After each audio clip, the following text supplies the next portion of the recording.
السلام عليكم ورحمة الله وبركاته. أعوذ بالله من الشيطان الرجيم. بسم الله الرحمن الرحيم. إن الحمد لله رب العالمين الملك المعبود الذي خلق البشر في ألوان مختلفة وجعل الناس شعوبا وقبائل ليعرف بعضهم بعضا. وصلاة ربي وسلامه الأتمان الأكملان على من تنور به الوجود سيدنا ونبينا ورؤوفنا ورحيمنا رسول الله الذي أرسله الله للناس كافة بشيرا ونذيرا وسراجا منيرا ورحمة للعالمين وأسوة للخلق جميعا وشفيعا لهم في الدنيا والآخرة وعلى آله الأطهار وأصحابه الأخيار وأتباعه الأبرار إلى يوم الدين. মাহফিলের শুরুতে দয়াল নবীজির মহব্বতে সবাই দুরূদ শরীফ পাঠ করব। আল্লাহুম্মা সাল্লি আলা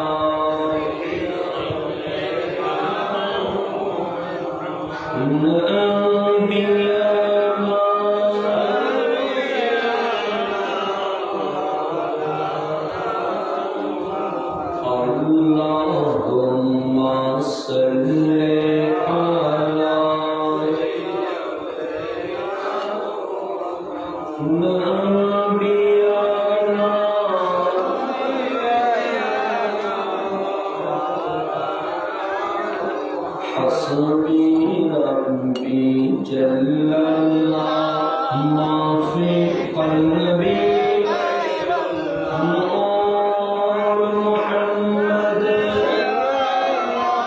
لا إله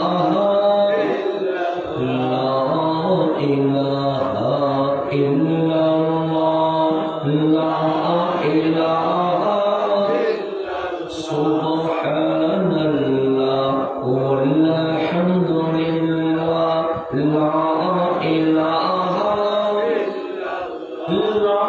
إلا الله لا إله إلا الله لا إله إلا الله محمد رسول الله صلى الله عليه وآله وسلم। অরাজনৈতিক আধ্যাত্মিক রুহানি মানবতার সংগঠন গাউসিয়া কমিটি বাংলাদেশ 13 নং দক্ষিণ মাদ্রাসা সি ওয়ার্ড শাখা ও প্রবাসী পরিষদ এর ব্যবস্থাপনায় হাজী আমিন উদ্দিন মিস্ত্রি জামে মসজিদ পরিচালনা কমিটি, হাজী আমিন উদ্দিন মাদ্রাসা মডেল মাদ্রাসা পরিচালনা কমিটি, সাথে সাথে এলাকাবাসী এবং প্রবাসীদের যৌথ সহযোগিতা পবিত্র শুভদায়ে কারবালার স্মরণে এবং আওলাদ রসুল বানিয়ে গাউসিয়া কমিটি বাংলাদেশ বানিয়ে জশ্নে জুলুসে ঈদে মিলাদুন নবী হুজুর গাউস জামান সৈয়দি সনদি মুর্শিদি আল্লামা হাফেজ ক্বারি তৈয়ব শাহ ওয়াজি রহমতুল্লাহি আলাইহি পবিত্র সালানা উরুস উপলক্ষে আজিম শান 3 দিন ব্যাপী আশুরা মেহফিলের আজ সমাপনী দিবস। এই সমাপনী দিবসের মাননীয় সভাপতি গাউসিয়া কমিটি বাংলাদেশ 13 নং দক্ষিণ মাদ্রাসা সিওয়াট শাখার মাননীয় সাবেক সভাপতি মদুনাগার সাবিহা জামে মসজিদের সম্মানিত খতিব মুকাররম হুজুর আল্লামা লুকমান হাকিম আল কাদিরি মুত্তাসিলুল আলী, আজকের মাহফিলের সম্মানিত উদ্বোধকের তাকরীর পেশ করেছেন হাজী আলিম উদ্দিন মিস্ত্রি জামে মসজিদের সম্মানিত পেশ ইমাম উদীয়মান তরুণ বক্তা মৌলানা তাফাজ্জল হোসেন আল কাদিরি মুত্তাসিলুল আলী। আমার পরপর যিনি আজকের মাহফিলের সদরে জলসা মেহমানে আলার তাকরীর পেশ করবেন, উনি অলরেডি মাহফিলে চলে এসেছেন। খতিবের হাট কাদরিয়া তৈয়বিয়া জামে মসজিদের সম্মানিত খতিব মুকাররম, সারা বাংলাদেশে সুন্নিয়তের অন্যতম রত্ন, আমাদের সকলেরই শ্রদ্ধেয় জন বিশিষ্ট মিডিয়া ব্যক্তিত্ব হযরত আল্লামা হাফেজ ক্বারি গোলাম কিবরিয়া আল কাদিরি মুত্তাসিলুল আলী। উপস্থিত আছেন হাজী আলিম উদ্দিন মডেল মাদ্রাসার মাননীয় সভাপতি জনাব হাজী মোহাম্মদ উসমান গনি সাহেব, আমাদের গাউসিয়া কমিটি 13 নং দক্ষিণ মাদ্রাসা সিওয়াটের মাননীয় সভাপতি সাহেব, মাননীয় সেক্রেটারি মহোদয় মৌলানা আব্দুল গফুর আনোয়ারি সাহেব সহ উপস্থিত সম্মানিত উলামায়ে কেরাম, মেহমান বৃন্দ, বিশেষ করে যিনাদের জন্য এখানে এসেছি আল্লাহ প্রেমিক, নবী প্রেমিক, ওলি প্রেমিক সম্মানিত শ্রোতা মণ্ডলী, পর্দার অন্তরালে মা ও বোনেরা, আমার সালাম গ্রহণ করবেন। আসসালামু আলাইকুম ওয়া রাহমাতুল্লাহি ওয়া বারাকাতুহু। আজকে আমাদের মাহফিল শেষ বাংলা সফলতা। 3 দিন কষ্ট করেছেন, আজকে এই কষ্টের মধ্য দিয়ে আমাদের আশুরার মাহফিল কিভাবে শেষ হবে। আমাদের প্রধান অতিথি হুজুর আল্লামা হাফেজ ক্বারি গোলাম কিবরিয়া আল কাদিরি, উনিও তাশরীফ এনেছেন। উনি মঞ্চে আসলে আমি বিদায় নিয়ে যাব। কেন? আমরা সবাই মোটামুটি ঘরের মানুষ, মেহমানকে মেহমানদারি করতে হয়। যেহেতু আমাদের হাফেজ ক্বারি গোলাম কিবরিয়া উনি আমাদের মেহমান, সেই কারণে উনি আসলে আমি বিদায় নিয়ে যাব। মাহফিল কমিটি আমাকে একটা বিষয় নির্ধারিত করে দিয়েছে। বর্তমান এই যে যুব সমাজ, এরা আমাদের স্বপ্ন, এরা আমাদের ভবিষ্যৎ। যুব সমাজ জাগলে রাষ্ট্রের পরিবর্তন হয়, যুব সমাজ নষ্ট হয়ে গেলে একটি দেশ অটোমেটিক কি হয়ে যায়? ধ্বংস হয়ে যায়। কেন? এই ইসলাম যে টিকে আছে, এই ইসলাম যে বৃদ্ধি হয়েছে, আমার কামলিওয়ালা যাদেরকে প্রাধান্য দিয়েছেন তিনারা যুবক ছিলেন বলে এই যুবকগুলো যখন ইসলামের বাউন্ডারিতে চলে এসেছে, খানায়ে কাবা যেখানে রাসূল নামাজ পড়লে পিঠের উপর উঠের গুলি তুলে দেয়, সেই কাবায় মুসলমান যুবক সাহাবীরা কালিমার পতাকা উড্ডীন করে দিয়ে দিল। তাহলে যুবকদের পাওয়ার আছে না? আছে। আমার রসুলকে প্রথম খুশি করেছে উনিও যুবক। আপনি বলুন বুঝি না, আমার কামলিওয়ালা রসুলের বয়স 40 হয়ে গেছে। কত? 40। 40 মানে যৌবন শেষ। মানুষ দোষ করলে যৌবনে করে, ভুল করলে যৌবনে করে, অপরাধ করলে যৌবনে করে, পাপ করলে যৌবনে করে। 40 পার হইলে মরণের ভয় ঢুকে যায়। যে কখনো মসজিদে আসে না সেও দেখবেন আস্তে আস্তে মসজিদে আসা শুরু করে দেয়। কথা ঠিক না? মরণের ভয়। কার মরণের ভয় নেই? সেজন্য হজরের নামাজে যুবক পাওয়া যায় না, সবগুলো বয়সে বুড়া মানুষ পাওয়া যায়। কেন?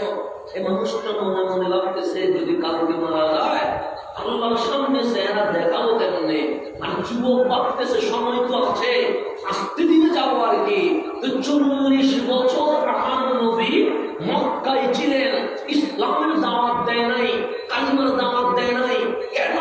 রসুল যে জামানায় ছিলেন ওই জামানার নাম জাহেলিয়ত, মূর্খতা, জুলুমত, অন্ধকার, এক পাপের রাজ্যে রসুল আসলেন। 40 বছর মক্কার মানুষ দেখলেন, 40 বছর চলে গেল। মক্কার মানুষ সাক্ষী দিয়েছে এই জুলুমাত, জাহেলিয়ত, পাপের সময়ে যেই মানুষটা কখনোই পাপ করে নাই তিনি আল আমিন আস-সাদিক রাহমাতুল্লিল আলামিন। আমার নবীর যৌবনেটা ইসলামের দলিল। আপনি হুজুর কেমনে? আল্লাহ যদি চাইতেন আমার নবীজিকে 10 বছরে মারা নামাইতে পারতেন, পারতেন না? রসুল এটা কি দুনিয়ায় আসি রসুল হয়েছে? না না, আপনি কোরআন বলেন না। আল্লাহ নিজে বলতেছে যদি বাংলাদেশে কেউ বলে যে 40 বছর পর নবী হয়েছে তাহলে বুঝবেন সে কখনো কোরআন শরীফ পড়ে নাই। কেন? আপনি কোরআন মানবেন, বক্তা মানবেন না। বক্তা তখন মানবেন বক্তা যদি কোরআনের মতো করে কথা বলতে পারে। কথা ঠিক না? বক্তার নাম কি ইসলাম নাকি? না না না, আমার নাম ইসলাম না। আমি এসেছি কোরআন সুন্নাহর কথা বলতে গিয়ে। তাই কেউ যদি বলে রসুল 40 বছর পর নবী হয়েছে, আমি বলবো কোরআন পড়ে নাই। কেন? আল্লাহ নিজেই বলছে ওয়াইজ আখাযাল্লাহু মিসাকান নবিয়িন। হাবিব এখনো সূর্য উঠে নাই, এখনো চাঁদ আলো দেয় নাই, এখনো তারকারাজি ঝিকিমিকি করে নাই, এখনো পৃথিবীতে কোন মানুষ নামের মানুষ আসে নাই। সেই আমি আল্লাহ যখন এই পৃথিবী চলমান হয় নাই তারও আগে ওয়াইজ আখাযাল্লাহু মিসাকান নবিয়িন, দুনিয়ায় নয় আলমে আল্লাহতে আমি আল্লাহ নিজে নবীদের শপথ অনুষ্ঠানের প্রোগ্রাম করে ফেলেছি। আল্লাহ আপনাদের হাঁটাদারি করছে না? হাঁটাদারি করছে না? সামনের দিকে যায় বিয়ে মাদ্রাসা তো বুঝিয়ে দিল আমরা জামাই তো এখন সামনের দিকে জামাইরা বিপদ যে মাদ্রাসাবাসী সামনের দিকে যায়। যেখানে ছিলাম সেখানে চলে যা। হাঁটাদারির এমপি উনিও শপথ নিছে এমপি হওয়ার আগে না পরে? আগে নেওয়ার সুযোগ আছে নাই। তাহলে কাউন্সিলর শপথ নিবে কাউন্সিলর হওয়ার পরে, মেয়র শপথ নিবে মেয়র হওয়ার পরে, মন্ত্রী শপথ নিবে মন্ত্রী হওয়ার পরে। তা আল্লাহ হচ্ছে এখনো দুনিয়ায় সিস্টেম শুরু হয় নাই, মানুষ এখনো আসে নাই, তারও আগে আমি আল্লাহ নবীদের শপথ অনুষ্ঠান করে ফেলেছি। তার মানে বাবা আদম থেকে শুরু করে ঈসা রুহুল্লাহ তাক ওনারা দুনিয়ায় আসার আগে আমি আল্লাহ নিজে নবীদের শপথ প্রোগ্রাম করে ওনাদেরকে নবুয়তের দায়িত্ব দিয়ে দিয়েছি। তাহলে দুনিয়াতে আসার পরে হয়েছে না আগে হয়েছে? কে বলতেছে? আল্লাহ। আর কি বলছে? আপনাদেরকে কিতাব দিব, হিকমত দিব।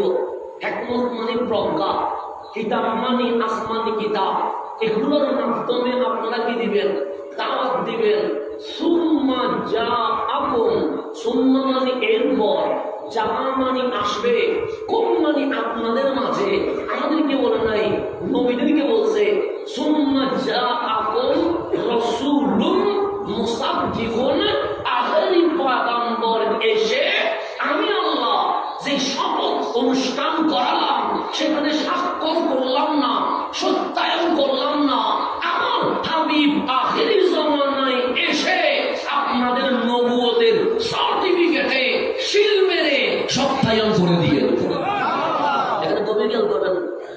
সুম্মা জাআকুম মুহাম্মাদুন বলে নাই, সুম্মা জাআকুম আহমদুন বলে নাই। আমার নবীর আসমানি নাম আহমদ। যতদিন আমার রসুল দুনিয়ায় আসে নাই ততদিন পর্যন্ত মানুষ আলোচনা করেছে আহমদ আহমদ। যেন কোরআন খুললেন ঈসা আলাইহিস সালাম কি বলছে, ইয়াতি মিন বাদি ইসমুহু আহমদ। কেন আহমদ বলছে? নবীর আসমানি নাম আহমদ, সেই জন্য সকল নবী রসুল বলছে আহমদ আসতেছে, আহমদ আসতেছে, আহমদ আসতেছে। যখন রসুল দুনিয়াতে চলে আসছে আল্লাহ বলে মুহাম্মাদুর রাসূলুল্লাহ, আমার মুহাম্মদ দুনিয়ায় চলে আসছে। আসার পরে নাম দিছে মুহাম্মদ, আসার আগে নাম দিছে কি? আহমদ। সেজন্য সকল নবী রাসূল নবীর নাম আহমদ বলছে। আসমানি কিতাবে আহমদ লেখা আছে, দুনিয়াতে আসার পরে নাম হয়েছে কি? মুহাম্মদ সাল্লাল্লাহু আলাইহি ওয়াসাল্লাম। আল্লাহ বলে নাই আহমদ আসবে, আল্লাহ বলে নাই মুহাম্মদ আসবে। সুম্মা জাআকুম রাসূলুম, আমার রাসূল আসবে। এখনো মা আমেনা আসে নাই, এখনো বাবা আব্দুল্লাহ আসে নাই, এখনো আব্দুল মুত্তালিব আসে নাই, এখনো বনু হাশিম আসে নাই, এখনো কুরাইশ আসে নাই, এখনো খলিল আসে নাই, এখনো কালিম আসে নাই। তার কত বছর আগে আমার আল্লাহ বললেন আমার হাবিবুল্লাহ রাসূল হইয়া মা আমেনার ঘরে তশরিফ নিয়ে আসে। আগে থেকে রাসূল ছিল কি ছিল না? ছিল। এটা কে বলতেছে? কোরআনে বলতেছে। এখন কি আমার কথা মানবেন না কোরআনের কথা মানবেন? কোরআনের কথা শুধু তাই না। আমি যদি মাদ্রাসাবাসীকে জিজ্ঞেস করি, দেখি বলেন সৃষ্টি জগতের প্রথম মুসলমানকে, আপনি বলবেন আদম আলাইহিস সালাম। কথা দেখুন, এটা তো বলবেন, কারণ আদম আলাইহিস সালামের আগে কি কোনো মানুষ পৃথিবীর জমিনে আসছে? আসে নাই। আমরা যুক্তিতে, বিবেকে, দলিলে, জ্ঞানে, বুদ্ধিতে আমরা বলছি প্রথম মুসলমান সৈয়দুনা আদম আলাইহিস সালাম। কোরআন বললাম, কোরআন বলে তোমার কথা সত্য না। আমি বললাম কি বলেন? বাবা আদম প্রথম আসছে তো উনি তো প্রথম মুসলমান হবে। কোরআন বলে না। তাহলে মা হাওয়ারে বলবো নাকি? সে না, তো কারে বলবো? আল্লাহ বলে বল, হাবিব আমার বলেন ইন্না নিশ্চয় সালাতি আমার নামাজ, ওয়া নুসুকি আমার কুরবানি, ওয়া মাহইয়ায়া আমার জীবন, ওয়া মামাতি আমার মরণ লিল্লাহি রাব্বিল আলামিন, একমাত্র লা শারীক রব্বুল আলামিনের জন্য। আল্লাহরে বললাম মওলা হাবিব কেন বলবে? বাবা আদম আগে আসছে, উনি আগে বলুক না। নূহ আলাইহিস সালাম আগে আসছে, উনি আগে বলুক না। শীশ আলাইহিস সালাম আগে আসছে, উনি আগে বলুক না। খলিল আগে আসছে, উনি আগে বলুক না। আল্লাহ বলে না, হাবিব আপনি বলেন। হাবিব কেন বলবে? আল্লাহ বলে এই কারণে বলবে, ওয়া আনা আউয়ালুল মুসলিমিন। আর আদম সফিউল্লাহ প্রথম মুসলমান নয়, আমি নবী প্রথম মুসলমান। কেন? আদম নামের যখন আদম নাই, আমি নবী, তখন মাওলার কুদরতে সিজদা দিয়ে দিয়েছে। এই আনা আউয়ালুল মুসলিমিন এটা কোরআনের আয়াত। আউয়াল মানে কি? হুয়াল আউয়াল ওয়াল আখির। আল্লাহ কাকে বলতে আউয়াল? আউয়াল মানে প্রথম। যে প্রথমের আগে আর কোনো প্রথম নাই।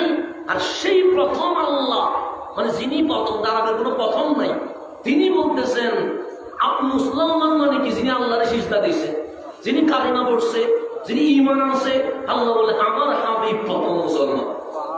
আল্লাহ বলতেছে, আমি বলি না আসছে দুনিয়ায় শেষে, কিন্তু প্রথম মুসলমানের সার্টিফিকেট আল্লাহ অন্য কোন নবী রাসূলকে দেয় নাই, দিয়েছে রহমতুল্লিল আলামিনকে।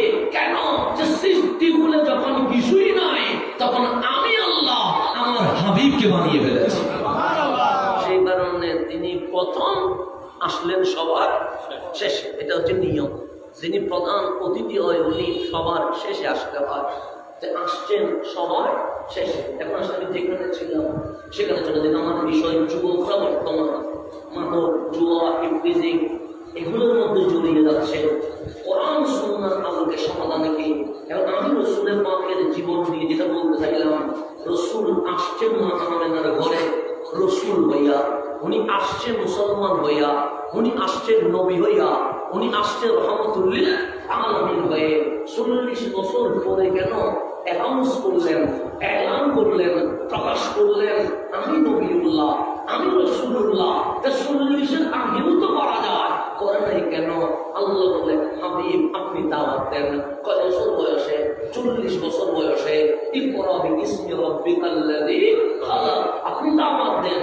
হাবিব দাওয়াত দিলেন, হে মক্কার মানুষ, আমি নবী, আমি রাসূল, তোমাদের মাঝে এসেছি লা ইলাহা ইল্লাল্লাহ দাওয়াত দিতে। আমি যা বলি এগুলো আমার কথা নয়। কেন?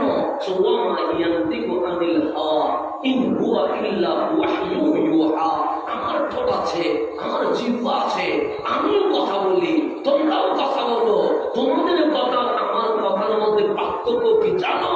আমরা বললাম কি? আমার জবান দিয়ে আমার কথা বের হয় না, এই জবান দিয়ে মাওলার ওহী বের হয়ে থাকে। জবান নবীর, কথাগুলো কার? আল্লাহ। সেজন্য কোরআনকে বলা হয় ওহিয়ে মতলুব, হাদিসকে বলা হয় ওহিয়ে গায়েবের মতলুব। দুইটাই কালামুল্লাহ। এখানে কোনটাই ব্যক্তি বা মানুষের কথা নয়, সবগুলোই আল্লাহর কালাম বলে কোরআন পড়লেও সওয়াব, হাদিস পড়লেও সওয়াব। আমার বই পড়লে সওয়াব নেই, আমার বক্তব্য শুনলে সওয়াব নেই। আমি যদি এখন আমার নানার বাড়ির কাহিনী বলি, কোনো সওয়াব হবে না? বললে আপনার বিরক্ত হবেন, আপনারা বলবেন যে ওরা আনছি কিসের জন্য, ও কি সব আলোচনা করছে, আপনারাই বিরক্ত হবেন, কারণ এখানে কোনো ফজিলত নাই। কিন্তু কোরআন হাদিসের একটা আয়াত, একটা হাদিস বললে হয়তো এই আয়াত, এই হাদিস আমাদের জন্য নাজাতের ওসিলা হয়ে যাবে। হতে পারে কি পারে না? পারে। আমি এটা বোঝাইয়া আমি মূল আলোচনায় আসতেছি। খানায়ে কাবা, এখানে অনেক মানুষ দেখছেন তো নিজে শুনবেন। কাবা দেখছেন না? দামি না অদামি? কাবার চেয়ে দামি কিছু আছে? ইন্না আউওয়ালা বাইত উদিয়া লিন-নাস লাল্লাযী বিবাক্কা। আল্লাহ বলে এই যে মাদ্রাসা, এটা হয়তো কোনো মিস্ত্রি বানিয়েছেন, মসজিদ হয়তো কোনো ইঞ্জিনিয়ার ড্রয়িং করেছেন, রাস্তা হয়তো কোনো ঠিকাদার কোম্পানি বাস্তবায়ন করেছেন। আল্লাহ বলে ওই মক্কায় যাবো যে কাবা দেখতে পাচ্ছ, এটা ইঞ্জিনিয়ার মিস্ত্রি ঠিকাদারে বানায় নেয়। যখন এই জমিনে কোনো ঘর বাড়ি রোড কিছুই নাই, আমি আল্লাহ নিজেই খানায়ে কাবা বানিয়ে দিয়ে দিয়েছি। কাবা বানাইছে কে? আল্লাহ। কাবার কোনার মধ্যে দেখবেন একটা পাথর আছে, সেখান থেকে তাওয়াফ শুরু করতে হয়। এটার নাম হাজরে আসওয়াদ। আসমান নেই, আছে। মাদ্রাসাতে আসতে গেলে রাস্তা যেন বাংলা বাংলা কোটি হাজারো পাথর আছে, আছে না নেই? আছে। এই যে পানি হয়ে গেছে, এটা সব পাথর। এই পাথরগুলো পায়ের উপরে না, পায়ের নিচে নিচে। এখান থেকে কোনো কেউ কাউকে দেখলাম না একটা পাথর তুলে সোমা দিতে, কাউকে দেখি নাই। সব পাথরের জায়গা পায়ের নিচে। খানায়ে কাবার সাথে যে পাথর লেগে আছে এত দামি, পায়ে নয়, কাবার সাথে লেগে আছে। মানুষ পা লাগায় না, মানুষ নিজের জান দিয়ে একবার চুমু দেওয়ার চেষ্টা করে। পাথরেরও দাম আছে না নাই? আছে। আমার রাসূল বলছে, হাজরে আসওয়াদ এটাকে যেমন তেমন পাথর মনে করিও না, পারলে কাছ থেকে চুমু দাও। যদি দিনের কারণে না পারো, দূর থেকে ইশারায় চুমু দাও। কেন? কাছ থেকে দিলেও হবে, দূর থেকে দিলেও হবে। তো চুমু দিলে লাভ কি? আজ থেকে কিয়ামত পর্যন্ত যত মুমিন মুমিনা, অর্থাৎ দুনিয়ার শুরু থেকে আজ পর্যন্ত নয়, কিয়ামত পর্যন্ত যত ঈমান ওয়ালা বান্দি বান্দিনী এই হাজরে আসওয়াদকে চুমু দিবে, এই হাজরে আসওয়াদ কাল হাসরে তাকে একা ছেড়ে দিবে না। এই হাজরে আসওয়াদ তার জন্য মাওলার দরবারে সুপারিশ করতে পারে। কিসে সুপারিশ করবে? পাথরে পাথরে। রাসূল তো অনেক দূরে, রাসূলের কাম তো এটা অনেক। এগুলো তো বর্ণনা শেষ করে পাথরের কথা বলতেছি। আমার রাসূল এই পাথরের পাওয়ার কি জানো? দূর থেকে বলো, দূর থেকেও দিয়ে দাও, কাছ থেকে বলো তো ভালো। কাছ থেকে যদি না পারো, তুমি দূর থেকে হাতের ইশারায় চুমু দিয়ে দাও, এটাও তোমার কাজে আসবে। কি কাজ? সে কাল হাসরে বিপদে পড়লে যখন বন্ধু সাইড হয়ে যাবে, এই হাজরে আসওয়াদ একটা চুমু দেওয়ার কারণে তোমাকে ফেলে দিবে না। জান্নাতি পাথর আবার জান্নাতেই চলে যাবে, কিন্তু খালি হাতে যাবে না, তোমাদেরকে সাথে নিয়েই যাবে। একটা পাথরের যদি মাকাম হয়, একটা কোরআনের আয়াতের কি মাকাম হবে? একটা হাদিসের নবীর কি মাকাম হবে? পাথরে যদি সুপারিশ করে, কোরআনের আয়াত কি সুপারিশ করতে পারবেন? পারবে কিনা? হাদিসের নবী কি সুপারিশ করতে পারবে না? পারবে। এখানে একটা সামান্য করে বুঝেন, কোরআন শরীফের প্রথম সূরা ফাতিহা এটা তো প্রথম। এর পৃষ্ঠা আগে গেলে আর কিছু আসেনি নাই। এখন আপনি ফজরের 2 রাকাত ফরজ করবেন, সূরা ফাতিহা কয়বার পড়তে হয়? 2 বারই পড়তে হয়। যোহরের 4 রাকাত ফরজ করবেন, কয়বারই পড়তে হয়? 4 বারই পড়তে হয়। এক রাকাতে একবারও সূরা ফাতিহা বাদ দেওয়ার কোনো সুযোগ আছে নাই। ফরজ পড়লেও ফাতিহা, ওয়াজিব পড়লেও ফাতিহা, সুন্নতে মুআক্কাদা পড়লেও ফাতিহা, সুন্নতে জায়েদা পড়লেও ফাতিহা, নফল পড়লেও ফাতিহা। আল্লাহ বলে ফাতিহা বাদ দিস না বান্দা, ফাতিহা মানে ক্লোজ ফ্রেন্ড বানাই ফেল। কেন? মনের ভিতর যার জায়গা পড়ে মুখে তার কথা বেশি বের হয়ে যায়, ইচ্ছাই বের হয়, অনিচ্ছাই বের হয়। সেজন্য সুন্নি জনতা মন না চাইলেও দেখবেন ইয়া রাসূলুল্লাহ মুক্তি বের হয়ে যায়। এটা বাদ দেওয়া বন্ধ করা যাবে না। আপনার গালি দিলেও দেখবেন ইয়া রাসূলুল্লাহ বলবেন। আপনাকে বেদাতি বললো আপনি বলবেন ইয়া রাসূলুল্লাহ। আপনার ভণ্ড বললে বলবেন ইয়া রাসূলুল্লাহ। আপনি লাইতে বলবেন ইয়া রাসূলুল্লাহ। আপনি বলবেন যে এটা বন্ধ করতে পারবে না। কেন? এটা আমার বুকে এমন ভাবে ফিট হয়ে গেছে যেটা বুকে বসে যায়, এটা অটোমেটিক মুখে বের হইতে শুরু করে। স্বাভাবিক বিষয়, এটা মহব্বতের বিষয়, এটা কি ছিনিয়ে নেওয়া যাবে না। এটা কোটি টাকা দিলেও এটা বন্ধ করা যাবে না। মহব্বত যেখানে না বের হয় সেখানে সেটা দেখবেন অনেকেই অনেক বক্তার বক্ত হয়ে যায়। বক্তার কারণে অনেকের ঈমানও চলে যাচ্ছে, এরকম আছে না? নাই আছে আছে। যেমন খেলা দেখছে, একটা আনন্দ উৎসব করছে, এটা লিমিটেশন আছে না? নাই আছে। অনেক মুসলমানের ছেলে বলতেছে, দেখবেন ফেসবুকে পোস্ট দিচ্ছে, যদি যদি যে নেইমারের বক্ত সে লিখতেছে, যে মেসির বক্ত লিখতেছে, যদি নেইমার মেসির জন্য ইসলাম ছাড়তে হয় তাহলে আমরা ইসলাম ছাড়তে রাজি আছি। দেখেন উনি ইসলাম ছেড়ে দিলেন, এরকম অনেক পোস্ট আমরা পাইছি কি পাই না? পাইছি। তাহলে ওনার ভক্তি ইসলামের চেয়ে, কালিমার চেয়ে, কোরআনের চেয়ে, আল্লাহ রসুলের চেয়ে হয়তো বেশি কারোর মধ্যে কি হয়ে গেছে, মহব্বত বেড়ে গেছে। বিদায় উনি ঈমানকে তুচ্ছ মনে করছে, খেলাকে ফাস্ট মনে করছে। এরকম হচ্ছে কি হচ্ছে না? হচ্ছে। আল্লাহ বলেন বান্দা আল ফাতিহাকে বন্ধু বানা। ফজরেও ফাতিহা, যোহরেও ফাতিহা, আসরেও ফাতিহা, মাগরিবেও ফাতিহা, এশাতেও ফাতিহা, কবর জিয়ারতেও ফাতিহা। ঘরের মধ্যে কোনো কিছু উদ্বোধন করবা সেখানেও ফাতিহা, দোকান উদ্বোধন করবা সেখানেও ফাতিহা, ইসলামে সওয়াব করবা সেখানেও ফাতিহা, দোয়া করবা সেখানেও ফাতিহা। কেন?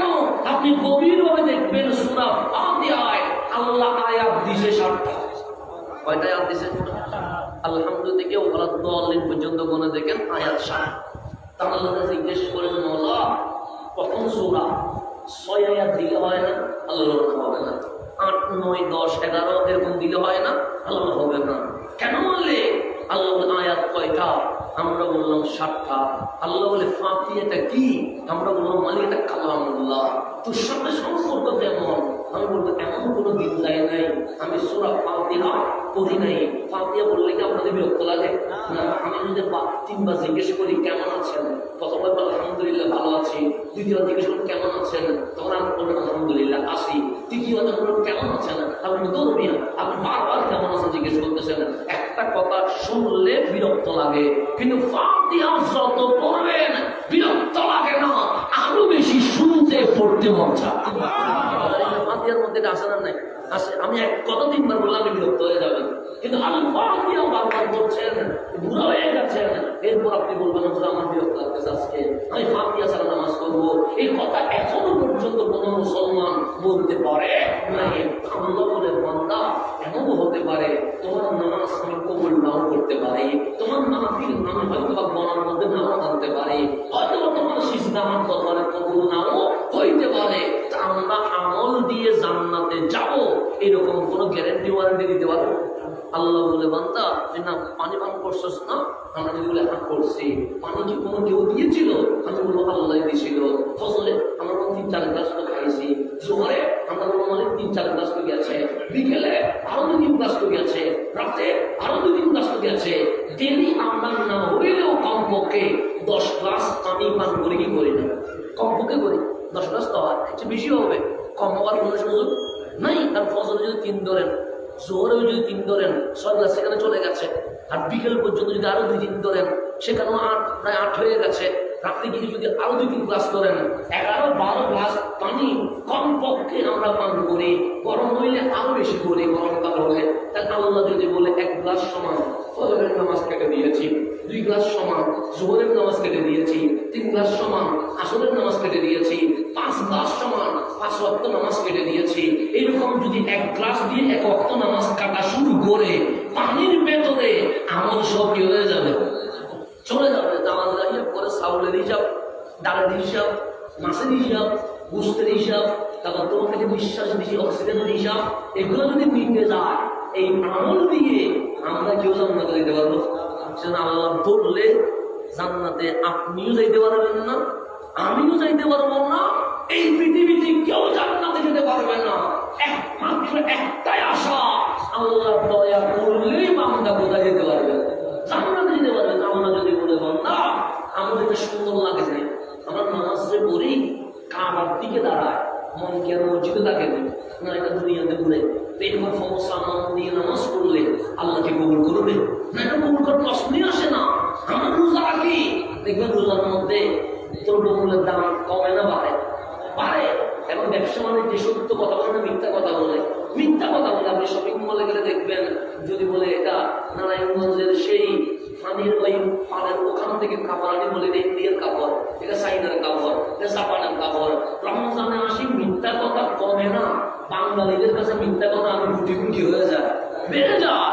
যে রমজান আল্লাহ দিচ্ছে মাফ করার জন্য, সেই রমজানে আমরা যখন তেলের দাম বাড়ায়, চাউলের দাম বাড়ায়, মানুষকে কষ্ট দিই, আল্লাহকে সেই আমল কখনো কবুল করবে, করবে না। হকুল এবার আগে হকুল্লাহ কবুল হয় তখন যখন বান্দার হক আদায় হয়। তা আমি তো বান্দার হকই আদায় করছি না, কবুল হবে কেমনে? তা আল্লাহ যদি আমাদের জাহান্নাম দিয়ে দেয়, এখানে আর শুনানি রিট করার কোন সুযোগ আছে নাই, আমি জাহান্নামের দিকে চলে যাচ্ছি। আল্লাহ বললেন তোর সাথে বন্ধুত্ব কার সাথে? আমি বললাম আল ফাতিহার সাথে। আয়াত কয়টা? 7টা। আপনি জাহান্নামের দরজায় গিয়ে দেখবেন আলহামদুলিল্লাহ রাব্বিল আলামিন এক দরজায় এভাবে করে দাঁড়িয়ে আছে, আর রহমান আর রহিম আরেক দরজায় দাঁড়িয়ে আছে, ওয়াদ পর্যন্ত 7 আয়াত 7 দরজায় দাঁড়িয়ে আপনাকে ঢুকতে দিবে না। আল্লাহ ডাক দিয়ে বলে ফাতিহা এটা আমার বান্দা, তার আমল আমি কবুল করে নাই, তাকে আমি জাহান্নাম দিয়ে দিয়েছি, আরে সরে যা, সে জাহান্নামে যা।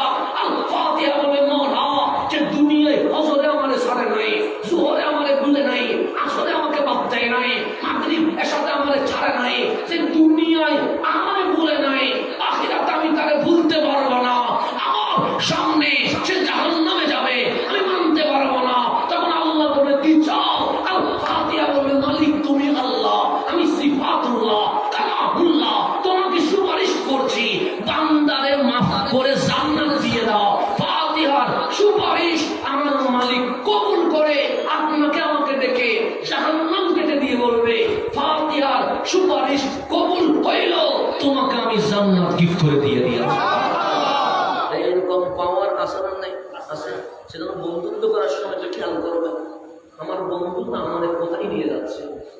বন্ধু বড় জিনিস, বন্ধু জান্নাত পর্যন্ত নিতে পারে, বন্ধু আবার জাহান্নাম পর্যন্ত নিতে পারে। আমাদের যুব সমাজ ধ্বংসের পিছনে বন্ধু জড়িত। বন্ধু এটা কোন দিকে যাচ্ছে সেটা আমাকে খেয়াল করতে হবে। আমি যেখানে ছিলাম সেখানে চলে যায়। আমার রসুল দাওয়াত দিলেন কয় বছরে? 40 বছরে। 40 বছর পর যখন দাওয়াত দিলেন, মক্কার মানুষ কি ইমান আনছে? আনে নাই। ফার্স্টটা মানে লাস্টটা আনছে, ফার্স্টটা আনে নাই, একজন আনছে, আনে নাই। মাত্র সিদ্দিক আকবর ইমান আনছে, আমাদের খাদিজা ইমান আনছে, হযরত মাওলা আলী ইমান আনছে, বোনের 3 থেকে 4 জন ইমান আনছে, আর পুরা মক্কা ইমান আনে নাই। তখন ওরা কি বলছিল? ওরা বলছিল আপনি লা ইলাহা ইল্লাল্লাহ যে বলছেন আল্লাহ এক, এটার প্রমাণ কি? আপনি যে রাসূল এটা বুঝবো কেমনে? আর আপনি যে বলছেন ইন্নাহু লাকুরআনুন কারীম, এটাই কোরআনের কারীম, মানবো কেমনে? তা আল্লাহ বললেন হাবিব রাজাল কি? হাবিব বলেন মালিক রাজাল শুধু একজনই বানাচ্ছে, নাম কি? আবু বকর। আর সবার রিয়াকশন কি? সবার রিয়াকশন বড় খারাপ। তারা কি বলতে চায়? তারা বলতে চায় আল্লাহ যে এক, এটার প্রমাণ কি? আমি যে রাসূল এটা বুঝবে কেমনে? কোরআন যে কালামুল্লাহ এটার প্রমাণ কি? আল্লাহ বললেন হাবিব আমি চাইলে আপনাকে 15 বছরের সময়ে মাথা নামাইতে পারতাম। পারতাম, কিন্তু নামাই নাই। 25 বছরে দাওয়াত দেওয়ার জন্য অনুমতি দিতে পারতাম, কিন্তু দেই নাই। কেন? আমি জানতাম আপনি দাওয়াত দেওয়ার সাথে সাথে মক্কার মানুষ 3টা প্রশ্ন করবে। 1, লা ইলাহা ইল্লাল্লাহ, তাওহীদের দলিল কি? 2, মুহাম্মাদুর রাসূলুল্লাহ, রিসালাতের দলিল কি? 3, কোরআনুল কারীম, এটা কালামুল্লাহ, এটার দলিল কি? হাবিব, এই দলিলগুলো দেওয়ার জন্য 40 বছর আপনাকে আমি এইভাবে করে মক্কার জমিনে রেখে দিয়েছি। মক্কার মানুষকে জিজ্ঞেস করেন ওরা আপনাকে চিনে কিনা। আমার কামলি বলা জিজ্ঞেস করলেন তাকরিফুনি, সবাই আমারে চিননি, চিনি তো। আমি কে? আপনি আমেনার আব্দুল্লাহ শাহজাদা, আব্দুল মুত্তালিবের নাতি, বনু হাশেম কুরাইশ বংশের এক আধিপত্য জওয়ান। আমার রাসূল বলেন আমার বসা কি দেখেছো? সাহা দেখেছি। আমার দাঁড়ানো কি দেখেছো? সাহা দেখেছি। আমার কথা বলা কি দেখেছো? সাহা দেখেছি। আমার কান্না করা তো দেখেছো? সাহা দেখেছি। আমার বৈরত্ব দেখেছো? সাহা দেখেছি। আমার সংসার তো দেখেছো? সাহা দেখেছি। আমার লেনদেন তো দেখেছো? সাহা দেখেছি। হাবিব জিজ্ঞেস করেন আপনার এই 40 বছরে তারা কোনো দোষ ত্রুটি পাপ ভুল খুঁজে পাইছে কিনা? আমার কামলি বলেন, নবী বললেন আমার কোনো পাপ অপরাধ দোষ খুঁজে পেয়েছো? সবাই বলেন না, কখনোই কোনো দোষ পাই নাই। আপনি মাসুম, আপনি মাসুম, আপনি মাসুম। আমার আল্লাহ বলে বাস লাকাদে লাবিস্তু ফীকুম উমারা। হাবিব তাদেরকে বলে দেন মা আমেনার ঘর থেকে কারে হেরাতা 40 বছরের জিন্দেগিতে দোষ না পাওয়া, ভুল না পাওয়া, অপরাধ না পাওয়া, আমি নবীর মাসুমিয়ত আল কোরআন কালিমা ইসলামের দলিল হয়ে গেছে।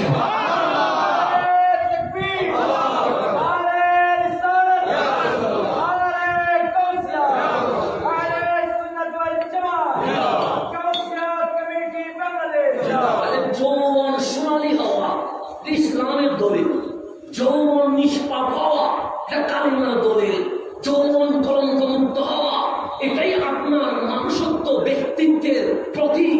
সেই কারণে যৌবন যার যত ব্যস্ত হয়েছে সে জীবনেও সফল, আখিরাতেও সফল। এখন আমি যেখানে আসছি যুব সমাজ নিয়ে যেটা আমার বক্তব্য, সেখানে আপনাকে আল্লাহ কোরআন দিয়ে প্রথমে ঈমান আনতে বলে নাই। আল্লাহ প্রথমে বলছে ই করো, পড়ো, গবেষণা করো, স্টাডি করো। ঈমান আনার সময় আছে, আবেগে আনার দরকার নাই। তোমাকে আমি বিবেক আকল দিয়েছি, তুমি গবেষণা করে যদি ইসলাম সত্য মনে হয়, কালিমা হক মনে হয়, তাহলে তুমি কি আনতে পারো? ঈমান আনতে পারো। ইসলামের মধ্যে কোনো জোরাজুরি আছে নাই। পুরা কোরআন দিয়ে আল্লাহ বলছে আফালা তাতাফাক্কারুন, তুমি এখনো গবেষণা করছো না? আফালা তাআকিলুন, তুমি এখনো তোমার বিবেক দিয়ে ভাবছো না? তার মানে আল্লাহ আপনারা যেটা বোঝাচ্ছে বান্দা একটু গবেষণা করো, স্টাডি করো। সে কারণে আপনি দেখবেন এখানে আমাদের মাদ্রাসায় আল্লাহ অনেক বড় নিয়ামত দিয়েছে। এই হলদা নদীতে এদিক দিয়ে গেছে, তাই না? আমাদের মাদ্রাসা দিয়ে গেছে। হলদা নদীর আপনি চিত্র দেখেন, হলদাতে অসংখ্য প্রাণী আছে না? নাই আছে, অশ্ব আছে, সাপ আছে, মাছ আছে। যে মাছের পোনা ছাড়ে সেটা কোথায় ছাড়ে? হলদাতে ছাড়ে। এবার যদি সমুদ্রে যান দেখবেন তিমি আছে, হাঙ্গর আছে, বিশাল বিশাল প্রাণী আছে। আপনি যখন প্রাণীর দিকে তাকালেন, প্রত্যেক প্রাণীর মাথা আছে, সেটা কচ্ছপ হোক, সাপ হোক, তিমি হোক, হাঙ্গর হোক, সবার মাথা মাটিতে লেগে আছে। মনে হবে সমুদ্র, পুকুর, পানির সমস্ত প্রাণী 24 ঘন্টা মাওলার কদমে সিজদায় পড়ে আছে। খেয়াল করে দেখেন, হাঙ্গর লাভ দেন, হাঙ্গরটা কত বড় মাছ। আমার মতো মাছটা দাঁড় করে দিলে একটা হাঙ্গর আরো বড় হবে। লাভ দেওয়ার সময় তারপরে দেখবেন মাথাটা উপরে না, মাথাটা এইভাবে থাকে। দেখেন আমি যে আমাদের অনেক টিভি চ্যানেলের মধ্যে দেখায় যে তিমি মাছ লাভ দিচ্ছে, হাঙ্গর লাভ দিচ্ছে। শুধু লাভ দিলে দেখবেন না, দেখবেন মাথাটা কোন দেখে নিচের দিকে হয়ে যাচ্ছে। সে লাভ দিয়ে তখনও মাথার নিচে, যখন চড়ে তখনও মাথা নিচে, যখন পানিতে বাসে তখনও মাথা নিচে। আল্লাহ বলবে সমুদ্রের সমস্ত প্রাণী মাথা যেন মাওলার কদমে সিজদায় আছে। আমরা বললাম মালিক আমি কি ভাববো? আল্লাহ বলে জমিনের উপরে থাকা কি দেখা যায়? আমরা বলি অনেক মুরগি দেখা যায়, ছাগল দেখা যায়, বিড়াল দেখা যায়, কুকুর দেখা যায়, গরু দেখা যায়, মহিষ দেখা যায়, বাঘ সিংহ দেখা যায়। আল্লাহ বলে দেখলে কি মনে হয়? আমি দেখলাম জমিনের সেটা পাখিও সেটা পশু একটা প্রাণীর মাথা সোজা করে আছে, দেখাইতে পারবেন না। এই জমিনের উপর যত প্রাণী আছে, 2 পা হোক 4 পা হোক, সমস্ত পশু পাখির মাথা মনে হবে রুকুতে আছে। খেয়াল করে দেখেন, গরুর মাথায় একটা রুকুতে আছে, দেখুন ছাগলের মাথায় একটা রুকুতে আছে, মুরগির মাথায় একটা রুকুতে আছে। ঠিক গরু ছাগলেও খাবার খায়, মুরগিও খাবার খায়, দেখবেন মাথায়টা নিচের দিকে নেমে গেছে। খাবার খাওয়ার সময় কারো মাথা নিচে নামে নাই, বলতে পারবেন না। আল্লাহ বলে তুমি পানির প্রাণী দেখলা সিজদায় আছে, জমিনের উপরে প্রাণী দেখলা সেগুলো রুকুতে আছে, তোমার দিকে তাকাও। আমি আমার দিকে তাকাইলাম, দেখলাম মাথা রুকুতেও নাই, সিজদায়ও নাই। আল্লাহ বলে তোমার মাথার কি অবস্থা? আমি বলবো মালিক আমার 2টা হাত, মাঝখানে বক্ষ দিয়া আমার মাথা সোজা দাঁড়িয়ে আছে। আল্লাহ বলে বান্দা আফালা তাকিলুন, এখনো ভাবছো না কেন? সমুদ্রের প্রাণী মাথা নিচে সিজদায়, জমিনের প্রাণী মাথা রুকুতে, তোমার মাথা উপরে কেন? আমরা বললাম কেন? আল্লাহ বলে ওয়াইজ ক্বালা রাব্বুকা লিল মালাইকাতি ইন্নী জাইলুন ফিল আরদি খলিফা, ফিল আরদি খলিফা। বান্দা তোমার নাম খলিফা, তোমার নাম রাজা, তোমার নাম বাদশা। বাদশার মাথা নিচে হয় না, বাদশার মাথা উপরে হয়। তোমার মাথা উপরে দিয়া বিশ্ব মাখলুকাতকে আমি আল্লাহ মেসেজ দিলাম, সৃষ্টি জগতে আমার বান্দাই আশরাফুল মাখলুকাত হয়ে গেছে। সেজন্য আমার মাথাটা কোথায়? উপরে, উপরে দেখেন। আমি এখানে খাইতে গেলাম, অসংখ্য আইটেম বললো, কিন্তু আমার মাথাটা নিচে যায় না, নিচে গেছে। হাত দিয়ে খাচ্ছে, মাথা নিচে যায় না। পানি পান করলাম, আমি জোর করে যদি মাথা নিচে যায়, পানি পান করতে পারবো? আমাকে পানি পান করতে হবে এইভাবে করে। চা পান করতে গেছি, আমি যদি মাথা নিচে নিই মায় খাইতে পারবো না, মাথা উপরে। আল্লাহ বলে তোর মাথা কত দামি দেখছো? সবার মাথা খাবারের সামনে ঝুঁকে গেছে, আমি তোর মাথা ঝুঁকতে দিচ্ছি না। বান্দারে সূর্যের সামনে ঝুঁকছে, আমি বললাম ঝুঁকে নাই। চাঁদের সামনে আমি বললাম ঝুঁকে নাই। গাছের সামনে আমি বললাম ঝুঁকে নাই। পাথরের সামনে আমি বললাম ঝুঁকে নাই। গাড়ির সামনে আমি বললাম ঝুঁকে নাই। আল্লাহ বলে কোরআন কর, আমি কোরআন করলাম। কি দেখা যায়? বললাম আলিফ লাম মিম।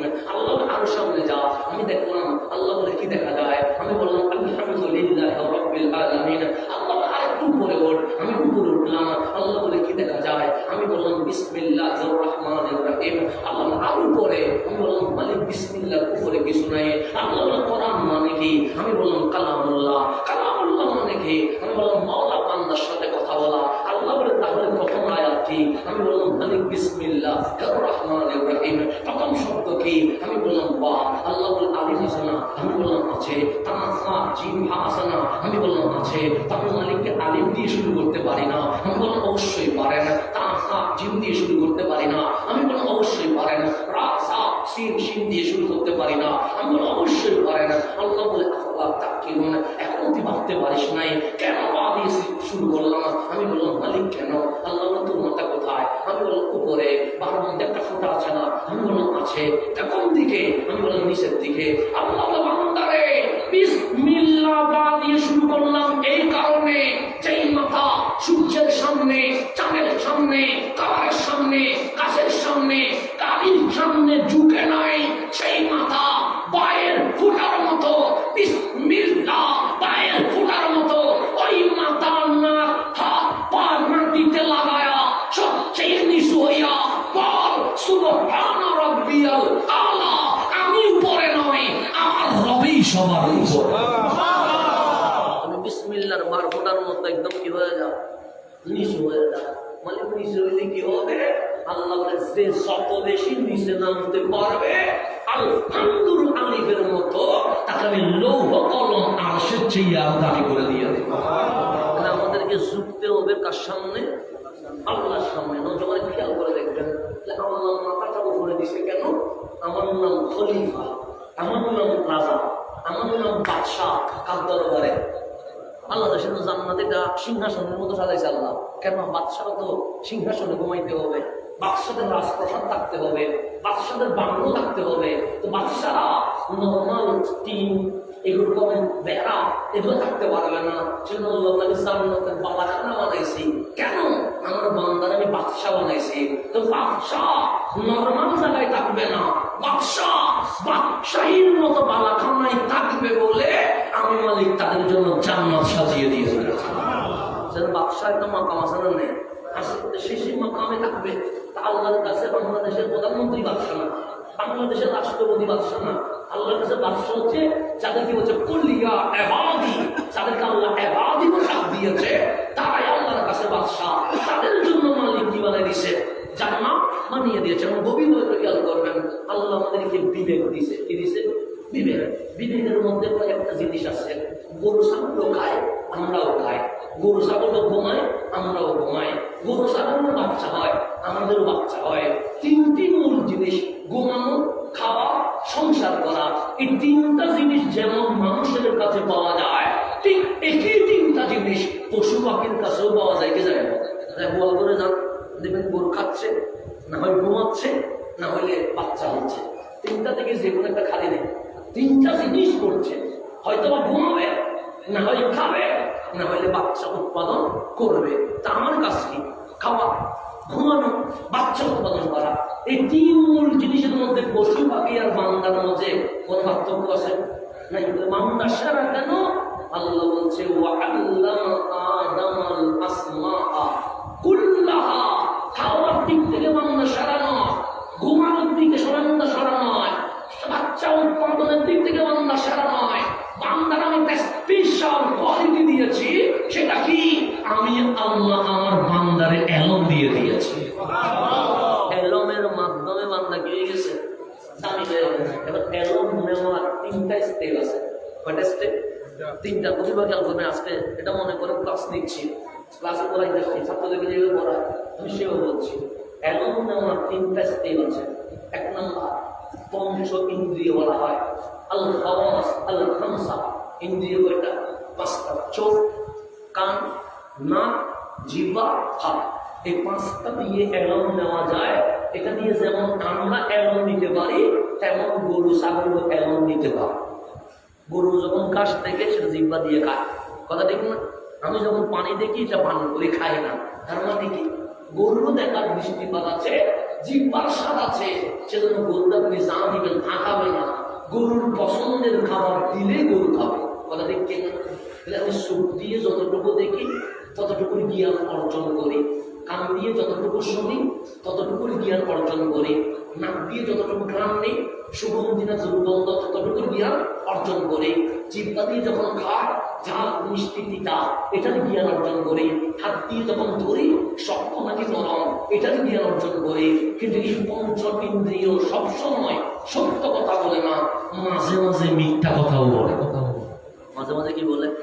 আপনি চোখে মিথ্যা বলে, মিথ্যা বলে, জিহ্বা মিথ্যা বলে, মিথ্যা বলে। প্রমাণ, আপনি যখন মেন রোড দিয়ে ঢাকায় যাবেন দিনের বেলা, কোথায় যাবেন? মাদ্রাসা থেকে কোথায় যাবেন? ঢাকা যাবেন।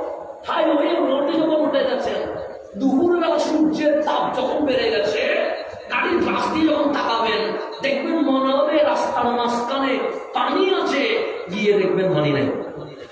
সুখে কি সত্য বলছে না মিথ্যা বলছে? মিথ্যা বলছে। গাড়ি যখন 100 উপরে উঠে দৌড়বে, গাড়ি যখন চলবে তখন সুখ দিয়ে তাকায় দেখবেন মনে হবে গাছগুলো ঘুরতেছে, এরকম মনে হয় না? গাড়ি যখন থেমে যাবে তখন দেখবেন গাছের জায়গায় গাছ আছে, আপনার গাড়ি ঘুরছে, কিন্তু সুখে বলে গাড়িও ঘুরছে, গাছেও ঘুরছে। এখন সুখী সত্য বলছে না মিথ্যা বলছে? মিথ্যা বলছে। গায়ের জল যখন হয়েছে, হুজুর আমাদের মিষ্টি দিল, আমি মিষ্টি খাই বললাম তিতা, হুজুর বলে মাথা দিয়ে গেছে মিষ্টি কেমন দিতে হয়? তাহলে গায়ের জল উঠলে জিহ্বা মিষ্টি চিনে না, মিষ্টির কি বানাই ফেলে? তিতা বানাই ফেলে। সত্য বলে না মিথ্যা বলে? মিথ্যা বলে। তা আমরা বলে বান্দা এই পঞ্চ ইন্দ্রিয় তোমাকে সঠিক নলেজ দিবে না, জ্ঞান দিবে না।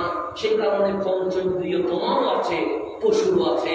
এই পঞ্চ ইন্দ্রিয় যেখানে থেমে যায়, যেটা আমি পশু পাখি কাউকে দেয় নাই, সেই আকল বিবেক জ্ঞান আমি আল্লাহ তোমাকে দিয়ে দিয়েছি।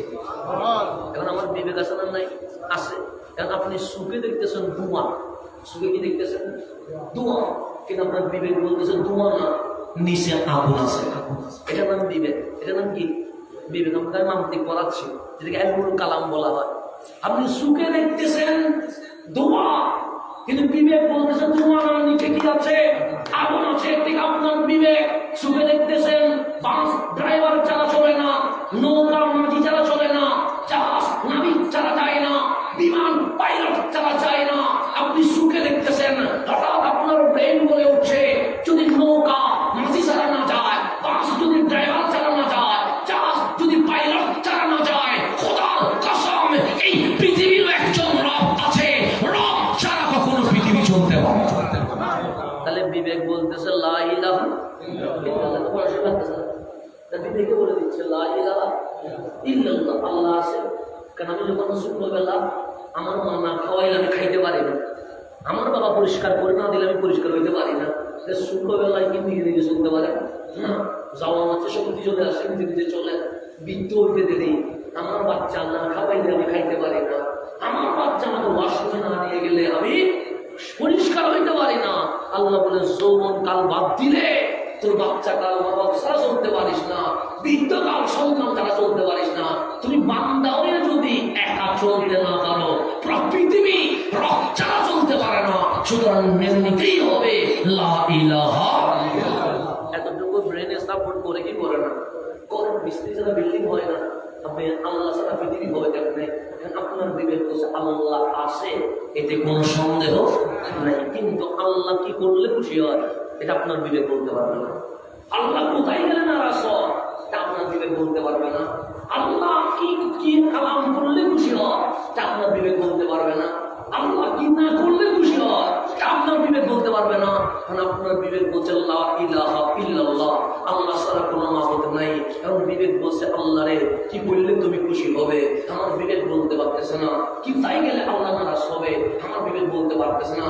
আল্লাহ তোমার বিবেক যেখানে থেমে গেছে, শুনে রেখো তাদের যা আকম মিনাল্লাহি নূর ওয়া কিতাবুম মুবিন, কি করলে আমি রাজি, কি করলে আমি না খুশ হই, এটা জানার জন্য আমি আল্লাহ মা আমেনার ঘরে হাবিবুল্লাহকে দিয়ে দিয়েছি, একা দেয় নাই, লৌহে মাহফুজের কোরআন ওনার বক্ষ মুবারকে নাযিল করে দিয়েছে। তাহলে বিবেক যেখানে থেমে যায় সেখানে রাত লাগে রহমতুল্লিল। নবী ছাড়া এই বিবেক কাজ করবে না, কোরআন ছাড়া এই বিবেক কখনো কি করবে না, কাজ করবে না। আমি যেখানে ছিলাম আমার বিষয় যেটা সেটাতে চলে আসি। আল্লাহ বলে কাদ জাআকুম মিনাল্লাহি নূর, তোমাদের কাছে আসছে নূরানি নবী। আমিও পৃথিবীতে আসছি। মারা জিজ্ঞেস করলাম মা কিভাবে আসলাম, মা বললেন খালি হাতে। আমার বাবারা জিজ্ঞেস করলাম আপনি কেমন আসলেন, আমার বাবা বললেন খালি হাতে। আমার দাদা বললেন আমিও তো খালি হাতে। আমার নানা বললেন আমিও তো খালি হাতে। আল্লাহকে জিজ্ঞেস করলাম মাওলা সবাই নাকি খালি হাতে আসে? আল্লাহ বলে হাতে চায়, খালি হাতে আসে বলে খালি হাতে যেতে হয়। সেজন্য বিল্ডিং দুনিয়াতে থেকে যায়, গাড়ি দুনিয়াতে থেকে যায়, ব্যাংক ব্যালেন্স দুনিয়াতে থেকে যায়, স্বর্ণ যেগুলো আছে সব দুনিয়াতে থেকে যায়। যেমন আসছো শুধু একটা কাপড়টা পরাইতে হয়, সেজন্য সারা দুইটা কাপড় লাগে, অন্য কিছু লাগে না। এটার আবার কোনো কোয়ালিটি নেই, এটা কোন শপিং মল থেকে দিবা এটার কোনো কি নেই, যে কোনো কাপড় দিয়ে তোমাকে বিদায় দেওয়া যাবে। তা আসছি খালি, যাবো খালি। কিন্তু আল্লাহ বলে আমার নবী খালি হাতে আসে নাই। আমরা বললাম কেমনে? আমার হাবিব যে লৌহে মাহফুজের কোরআন, যেটা আদম সফিউল্লাহ থেকে ঈসা রূহুল্লাহ তা কেউ আনতে পারে নাই, আমার হাবিব মা আমেনার ঘরে লৌহে মাহফুজের কোরআন নিয়ে দুনিয়াতে চলে এসেছে। তাহলে এখন নবী লাগবে কি লাগবে না? নবী বাদ দিয়ে কোরআন বোঝা যাবে না, কোরআন বাদ দিয়ে নবী বোঝা যাবে না। দুইটাই লাগবে, কোনটা বাদ দেওয়ার কোনো সুযোগ। কোরআন বাদ দিয়েছেন নবী নিবেন তাও হবে না, নবী নিয়েছেন কোরআন বাদ দিয়েছেন তাও হবে না। আপনাকে দুইটাই নিতে হবে। সেজন্য আম্মাজান আয়েশা সিদ্দিকা তাহেরা রাদিয়াল্লাহু তাআলা আনহা বলছিলেন আমি নবীর উপমা পাই নাই, আমি নবীর এক্সাম্পল পাই নাই, আমি নবীর কোনো উদাহরণ পাই নাই। তাও কেমনে? যিনি হাত তুললে চাঁদ টুকরো হয়ে যায়, যিনি হাত তুললে পশ্চিমে সূর্য উঠে যায়, যিনি কদম তুললে মেরাজ হয়ে যায়, যিনি বন জঙ্গলে ঢুকলে বা সিংহ হাতি হরিণ একসাথে হইয়া নবীর কদমে সিজদায় উঠিয়ে যায়, যিনি পানি না থাকলে আঙ্গুল বিছাইলে ঝর্ণার মতো পানি বের হয়। এই নবীর এই দুনিয়ায় কোনো উপমা হইতে পারে না। তবে আমাকে যদি জিজ্ঞেস করো নবীর উপমা কি, তখন আমি জিজ্ঞেস করবো তোমাদের আছে? সাহাবায়ে কেরাম বলেন আছে তো। কয় পারা? 30 পারা। সূরা কয়টা? 114টা। কোরআন কি হাঁটতে দেখেছো? তো দেখি নাই। বসতে দেখেছো? তো দেখি নাই। কান্না করতে দেখেছো? তো দেখি নাই। আম্মা জান আয়েশা সিদ্দিকা তাহেরা বলছে খুলুকুল কোরআন, এই লিখিত কোরআনের জিন্দা প্র্যাকটিক্যাল বাস্তব কোরআনের নাম রহমতুল লিল আলামিন হয়ে গেছে।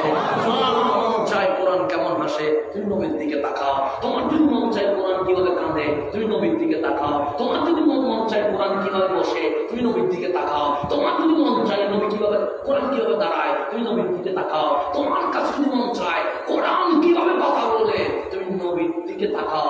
দেখবা নবী যা করে এটার নাম কোরআন হয়ে গেছে। এটার নাম কি হয়ে গেছে?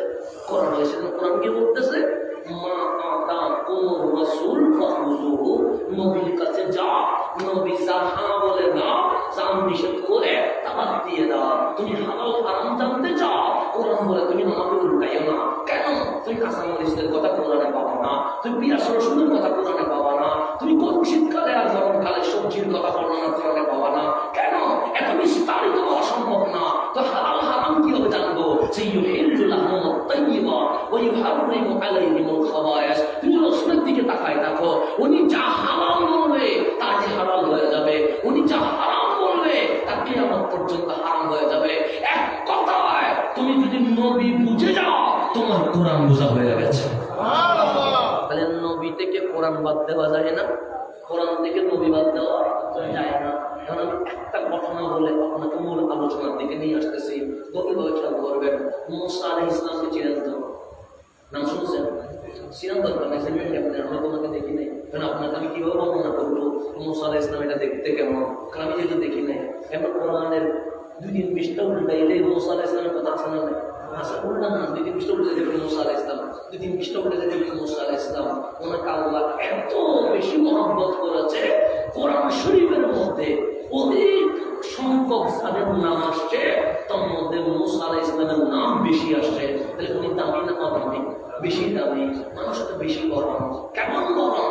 আমরাও মাঝে মাঝে গরম হই, চোখ লাল হয়ে যাবে, মুখ লাল হয়ে যাবে, হাত কাঁপবে। গরম হইলে কিছু বৈশিষ্ট্য আছে না? নাই, আছে। কিন্তু মুসা আলাইহিস সালাম গরম হইলে কি হয়? শুধু ফাঁকড়ি পড়ে যায়, চুলগুলো সোজা দাঁড়িয়ে যায়। উনি গরমটা এমন গরম, যে গরমের প্রশংসা আল্লাহ নিজেই করেছেন। এবং ওনার গরমটা এত ভালো, আল্লাহ বলেন আমার ভাই মুসার কি পেয়েছে? গরম স্বভাবটা পেয়েছে। তো মুসা আলাইহিস সালাম বেশি গরম বিদায় আল্লাহ বলেন মুসা ফেরাউনের কাছে যান না। কালিম বলেন মালিককে বিয়াদব কাত্তা, ঈদের মতো রব বাঁকা এই জমিনের মধ্যে আর কেউ নাই। লোকেটা কি বাঁকা? এটা বলছে আনা রব্বুকুমুল আ'লা। যে নিজের রবটাকে ঈদের কাছে যায় কি করবো? আল্লাহ বলে আমি বলতেছি সেই জন্য যাবা। মুসা আলাইহিস সালাম বলে মালিক ঠিক আছে আমি যাবো। তো আল্লাহ জানে উনি বেশি গরম, যাই কি করে ফেলবে?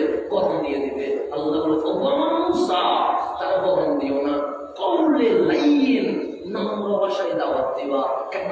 ইসলাম গরম দিয়ে আসা নাই, কোরআন দিয়ে আসা নাই, মারি দিয়ে আসা নাই, মাও সন্ত্রাস দিয়ে আসা নাই, একটা করে দিয়ে আসা নাই, গলা কেটে দিয়ে আসা নাই। ইসলাম মুহাব্বত দিয়ে এসেছে। আল্লাহ ফেরাউনের কাছে যাবা, তাও কথা বলবা কি? কওলে লাইয়িন, নম্র ভাষায় কথা বলবা। এই গরম মানুষ আল্লাহর হুকুম পাইয়া মুসা আলাইহিস সালাম ফেরাউনের কাছে যায়া যতটুকু নরম বলা যায় ততটুকু নরম করে কি দিলেন? দাওয়াত দিলেন। যতবার দাওয়াত দেয় ফেরাউন ততবার বেয়াদবি করে। কখনো ঘর থেকে বের করে দেয়, কখনো রাজপ্রাসাদ থেকে বের করে দেয়, কখনো এমন বেয়াদবি করে সেই বেয়াদবির বর্ণনা কিতাবের শব্দ পর্যন্ত বলছে আমরা লিখতে পারবো না। কারণ এমন কিছু বেয়াদবি থাকে যা মুখে বা কলমে প্রকাশ করার কোনো সুযোগ থাকে না। মুসা আলাইহিস সালাম বিরক্ত হয়ে গেলেন, তুলে সাইডে বললেন মালিক আমি দাওয়াত দিয়েছি, তুমি দেখেছো তুমি যেভাবে বলেছো কওলে লাইয়িন, সেভাবে চেষ্টা করেছি, ইমান কমছে না। আল্লাহ বলে ইমান আনবে বলে কেউ বলছিল, কালিম বলে বলে নাই, তাহলে আমরা এতবার পাঠাইলা কেন? আল্লাহ বলে সে কাল হাসরের ময়দানে বলবে যদি মুসা আমার কাছে আসতো আমি ইমান আনতাম। এটা যেন বলার সুযোগ না পায়, সেই কারণে আমি আল্লাহ দুনিয়াতে ফেরাউনের কাছে আমার মুসাকে দাওয়াত নিয়ে পাঠাইছি। জানি সে কি আনবে না ইমান? তখন মুসা আলাইহিস সালাম বললেন ওরা তোমার খারাপ লাগে না? আল্লাহ বলে কেন? সে বলতেছে আনা রব্বুকুমুল আ'লা, আমার চেয়ে বড় রব আর কেউ নাই। তো যেখানে নিজে তুমি রব, তোমার জায়গায় শরীক করছে, তোমার খারাপ লাগে না?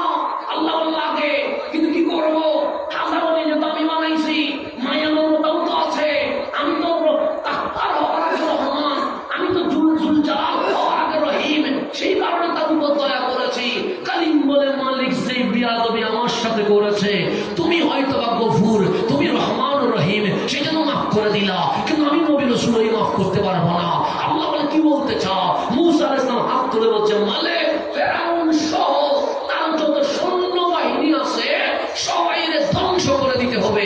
আল্লাহ বলে মোনাজাত কবুল করে ফেলছি। মোনাজাত পেয়ে গেছে, মানে শুধু ফেরাউনকে মারবে না, সাথে ফেরাউনের সালাম জানাজা সবগুলো কি করে ফেলবে, মারি ফেলবে। মুসা আলাইহিস সালামকে তো আল্লাহ থেকে কি বাইরে গেছে, আল্লাহ থেকে যেহেতু সংবাদ পেয়ে গেছে এই ফেরাউনের আর বেশিক্ষণ নাই, তখন মুসা আলাইহিস সালাম গেছে আবার দাওয়াত দিয়ে তারে ফেরাউনের কাছে। ফেরাউন কি বলছে, সৈন্যবাহিনী লইয়া রাজপ্রাসাদ থেকে বের হইয়া মুসা আলাইহিস সালামকে মারতে গেছে। মুসা আলাইহিস সালাম উম্মত নিয়ে দিয়েছে দৌড়। মুসা আলাইহিস সালাম উম্মত সামনে, ফেরাউন কোথায়, পিছনে। মুসা আলাইহিস সালাম দৌড়তে দৌড়তে দৌড়তে দৌড়তে মারাজাল বাহরাইনে ইয়ালতাকিয়ান, দুটো সমুদ্র যেখানে এক হয়েছে, এটার নাম মাজমাউল বাহরাইন, নীল আর আরব ভূমধ্য সাগর যেখানে মিলে গেছে, সেখানে আসি পৌঁছলেন। দেখে সামনে বাণী, পিছনে ফেরাউনের সৈন্যবাহিনী। মুসা আলাইহিস সালাম থেমে গেছে। আল্লাহ তাআলা বলেন, মালিক তোমার কাছে বদয়া করে বিপদে না বললাম। আল্লাহ বলে, কি বিপদে করছো? বললাম তারা ধ্বংস করে দাও, এখন দেখি আমি না বিপদে। আল্লাহ বলে, কি বিপদ? পিছনে ফেরাউনের সৈন্যবাহিনী, সামনে নদী আর সমুদ্র, আমি যাবো কোথায়? পিছনে গেলে ফেরাউনে মারবে, সামনে গেলে পানিতে পড়ে যাবো। আল্লাহ বলে, তোমার টেনশন কিসের? হাতে লাঠি আছে না, সাথে তো কি করতাম, বাড়ি করো না, দিলেন বাড়ি, সমুদ্রের মাঝখানে রাস্তা হয়ে গেছে। মুসা আলাইহিস সালাম উম্মতকে নিয়ে ওই পারে চলে গেছে। ফেরাউন আসি নেমে গেছে, বয়ে উঠে না। আশেপাশে যে সামসাগুলো আছে ওরা বলতেছে, মুসা নাকির বাড়ির শুরুতে কি বানাইতেছে, রাস্তা বানাইছে। সেই রাস্তা দিয়ে দৌড়াই সমুদ্রের মাঝখানে বার হয়ে গেছে। তা আমরা তো জানি আপনি রাস্তা বানাইতে পারবেন না, কিন্তু শুধু উঠি বাড়িতে না পারেন, মিশরি মানুষ কি বলবে? মানুষ বলবে কিন্তু মুসার চেয়ে পাওয়ার কম। তো পাওয়ার কম হইলে আর আমার রব্বুকুমুল আ'লা বলে লাভ কি? আপনার পাওয়ার তো এখানে কি হয়ে গেছে, শেষ হয়ে গেছে। লাঞ্ছন আশীর্বাদ হবেন। আশেপাশে সামসাদের খেলা চলবে, তারা কিন্তু উঠে গেছে রাস্তা দিকে, ওদের উঠে গেছে। ঠিক মাঝখানে দাঁড়িয়ে যখন বসছে, আল্লাহ রাস্তারে মিলাই দিছে। ফেরাউন আর সৈন্যবাহিনী সবাই নীল নদ আর ভূমধ্য সাগরে কি আছে, সুবানের মধ্যে আছে। মুসা আলাইহিস সালাম ভালো করে দেখতে যে ফেরাউনটা মরে যাচ্ছে, ফেরাউনের যত সাগরিন আছে সবগুলো গিয়ে যাচ্ছে, মরে যাচ্ছে। ওনার দিকে তাকাই দেখে ফেরাউনের সৈন্যবাহিনীর মধ্যে অল্প 20-25 জন পাড়ের মধ্যে উঠে যাচ্ছে। মুসা আলাইহিস সালামের চোখ দিয়ে পানি টলটল করছে, চেহারা মলিন হয়ে গেছে। কেন? উনি তো দোয়া করছিলেন শুধু ফেরাউন নয়, ফেরাউনের সমস্ত সৈন্যকে ধ্বংস করে দেবে, কিন্তু আল্লাহ সবাইকে বললেন অল্প কিছু মানুষ পাহাড়ের মধ্যে উঠে যাচ্ছে, ওনার চোখের মধ্যে পানি টলটল করছে, চেহারা মলিন হয়ে গেছে। আমার ডাকলেন তো আমার মুসা, মুসা রাগ করে ওর সাথে কিছু বলে না। আল্লাহ বলে, আমার মুসা রাগ করছে মনে হয়। মুসা বলে, রাগ করে নাই। আল্লাহ বলে, খুশি হবে মুসা, দেখো না তোমার সামনে ফেরাউনকে আমি ধ্বংস করে দিয়েছি, তার সমস্ত সাগরিনকে আমি পানির মধ্যে সুবাইয়া শেষ করে দিয়েছি। মুসা আলাইহিস সালাম বলে, সব বলা নাই। আল্লাহ বলে, কি বলো? সবাই তো করছি, বুঝো না, ওনার মধ্যে 20-25 জন উঠে গেছে, সেই জন্য রাগ করছো। কালিম বলে, তোমার সাথে আমার কথা ছিল সবাই ধ্বংস করে দিবা, 20-25 তারা বাঁচাই রাখলাম কেন? আল্লাহ বলে, রাগ করে না গো মুসা, আমি তাদেরকে মারতে পারি নাই। কেন? আল্লাহ বলে, মুসা তাদের মাথার দিকে তাকাও না।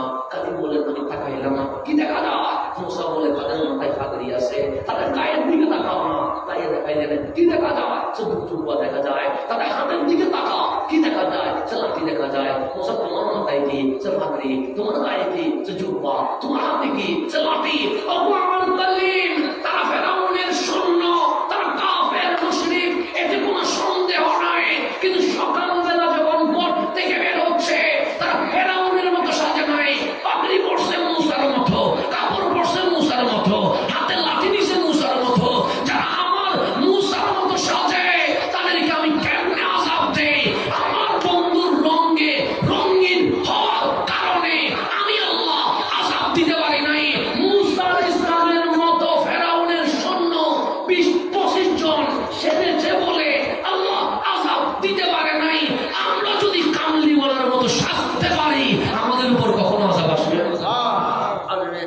মাঝে মাঝে টুপি দিবে, বলবেন আল্লাহ তোমার নবী টুপি দিছিল, মাঝে মাঝে দাঁড়িয়ে রাখবে, বলবেন আল্লাহ তোমার নবী দাঁড়িয়ে রাখছে, সেটা নবী দাঁড়িয়ে রাখছে। মাঝে মাঝে জুব্বা করবে, বলবেন তোমার নবী জুব্বা করছিল, সেজন্য আমি যুদ্ধ করতেছি। মাঝে মাঝে তাহাজ্জুদ করবে, তোমার ছিল, সেজন্য আমি সালাম করতেছি। রাস্তায় বের হয়ে সালাম দিবেন, মোরা তোমার নবী সালাম দিছিল, সেজন্য আমি কি দিচ্ছি, সালাম দিচ্ছি। ডান হাতে খাবেন, মোরা তোমার হাবিব ডান হাতে খেয়েছিল, সেজন্য আমি ডান হাতে খাচ্ছি। বিসমিল্লাহ বলবেন, বলো তোমার নবী বিসমিল্লাহ দিয়ে শুরু করছিল, সেজন্য আমি বিসমিল্লাহ দিয়ে শুরু করছি। খাবার শেষে বলবো আলহামদুলিল্লাহ, তোমার নবী আলহামদুলিল্লাহ বলছিল। আপনি যখন মদনী রঙের রঙিন হয়ে যাবেন, আপনাকে আল্লাহ বলবে তোরা আমি আযাব দিতে পারবো না। কেন? যে হাবিবের মতো সাজে তারে কি আযাব দেওয়া মানায়? সেজন্য তরুণ প্রজন্মকে আজকে সিদ্ধান্ত নিতে হবে, আমি চুল রাখবো, তবে আমি কোনো খেলার মতো রাখবো না, কোনো নায়কের মতো রাখবো না, কোনো নায়িকার মতো রাখবো না, কোনো লিডারের মতো রাখবো না। চুল যদি রাখতে হয় আমি নবীর মতো রাখবো। আমার নবী তো 3 সিস্টেমে চুল রেখেছে। আপনাকে তো এমন কিছু সাবাইয়া দেয় নাই যে আপনার স্বাধীনতার মধ্যে খর্ব হবে।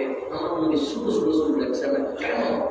তোমার যদি চুল রাখতে মন চায় রাখো, তুমি মনে মনে নিয়োগ করিও নবীজি রাখছিল বিদায় রাখতেছে। তোমার চুল যদি মাথায় রাখতে চাওয়ান চায় তাও রাখো, মনে মনে নিয়োগ করিও নবীজি এইভাবে রাখছিল, সেজন্য রাখছিলাম। চুল যদি লম্বা রাখতে হয় তাও রাখো, রাখার সময় বাপরি রেখে বলিও আমার কামলি বলার যেভাবে রাখছে আমিও তো সেভাবে রাখার চেষ্টা করেছি।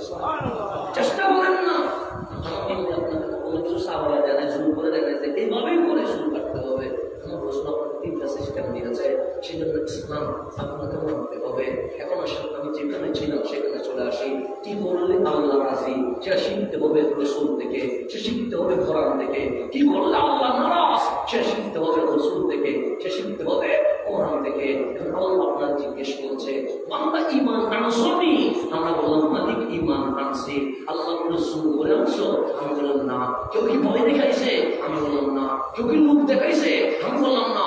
কেউ টাকাও দেয় নাই, কেউ ভয়ও দেখায় নাই। আল্লাহ বলে ঈমান কারে কয় জানিস? আমরা বললাম কারে? আল্লাযীনা ইউমিনুনা বিল গায়ব, না দেখে ঈমান। কেন? দেখে ঈমান আনলে সেখানে ভয়ও থাকে, লোভও থাকে।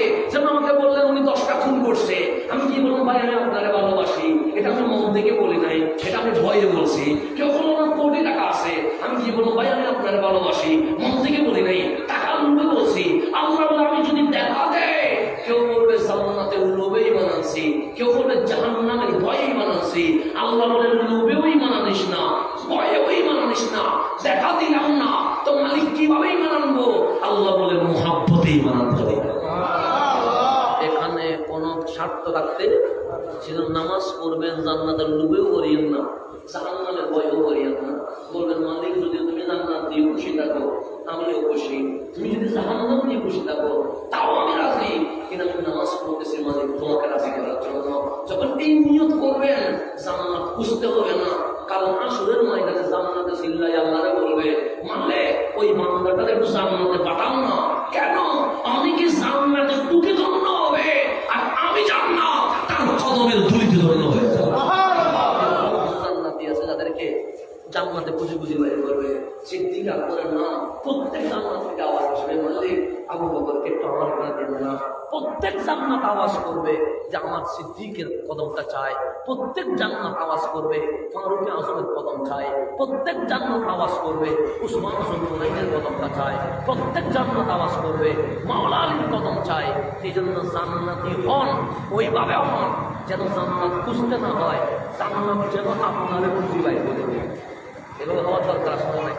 আচ্ছা সম্পর্কটা দিয়ে আল্লাহুম্মা সাল্লি আলা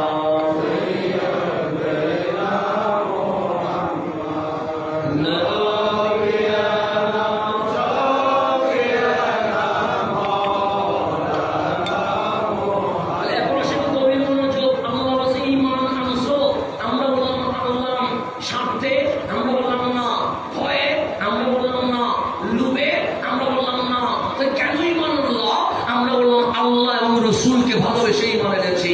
আল্লাহ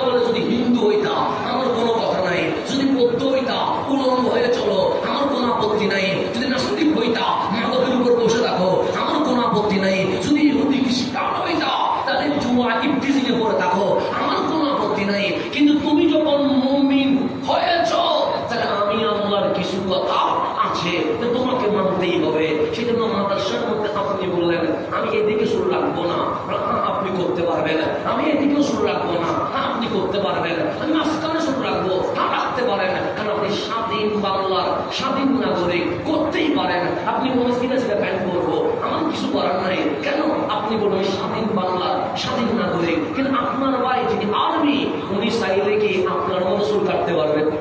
কেন? উনি তো স্বাধীন বাংলা স্বাধীন নাগরিক, উনি আপনার মতো চুল কাটতে পারে না কেন?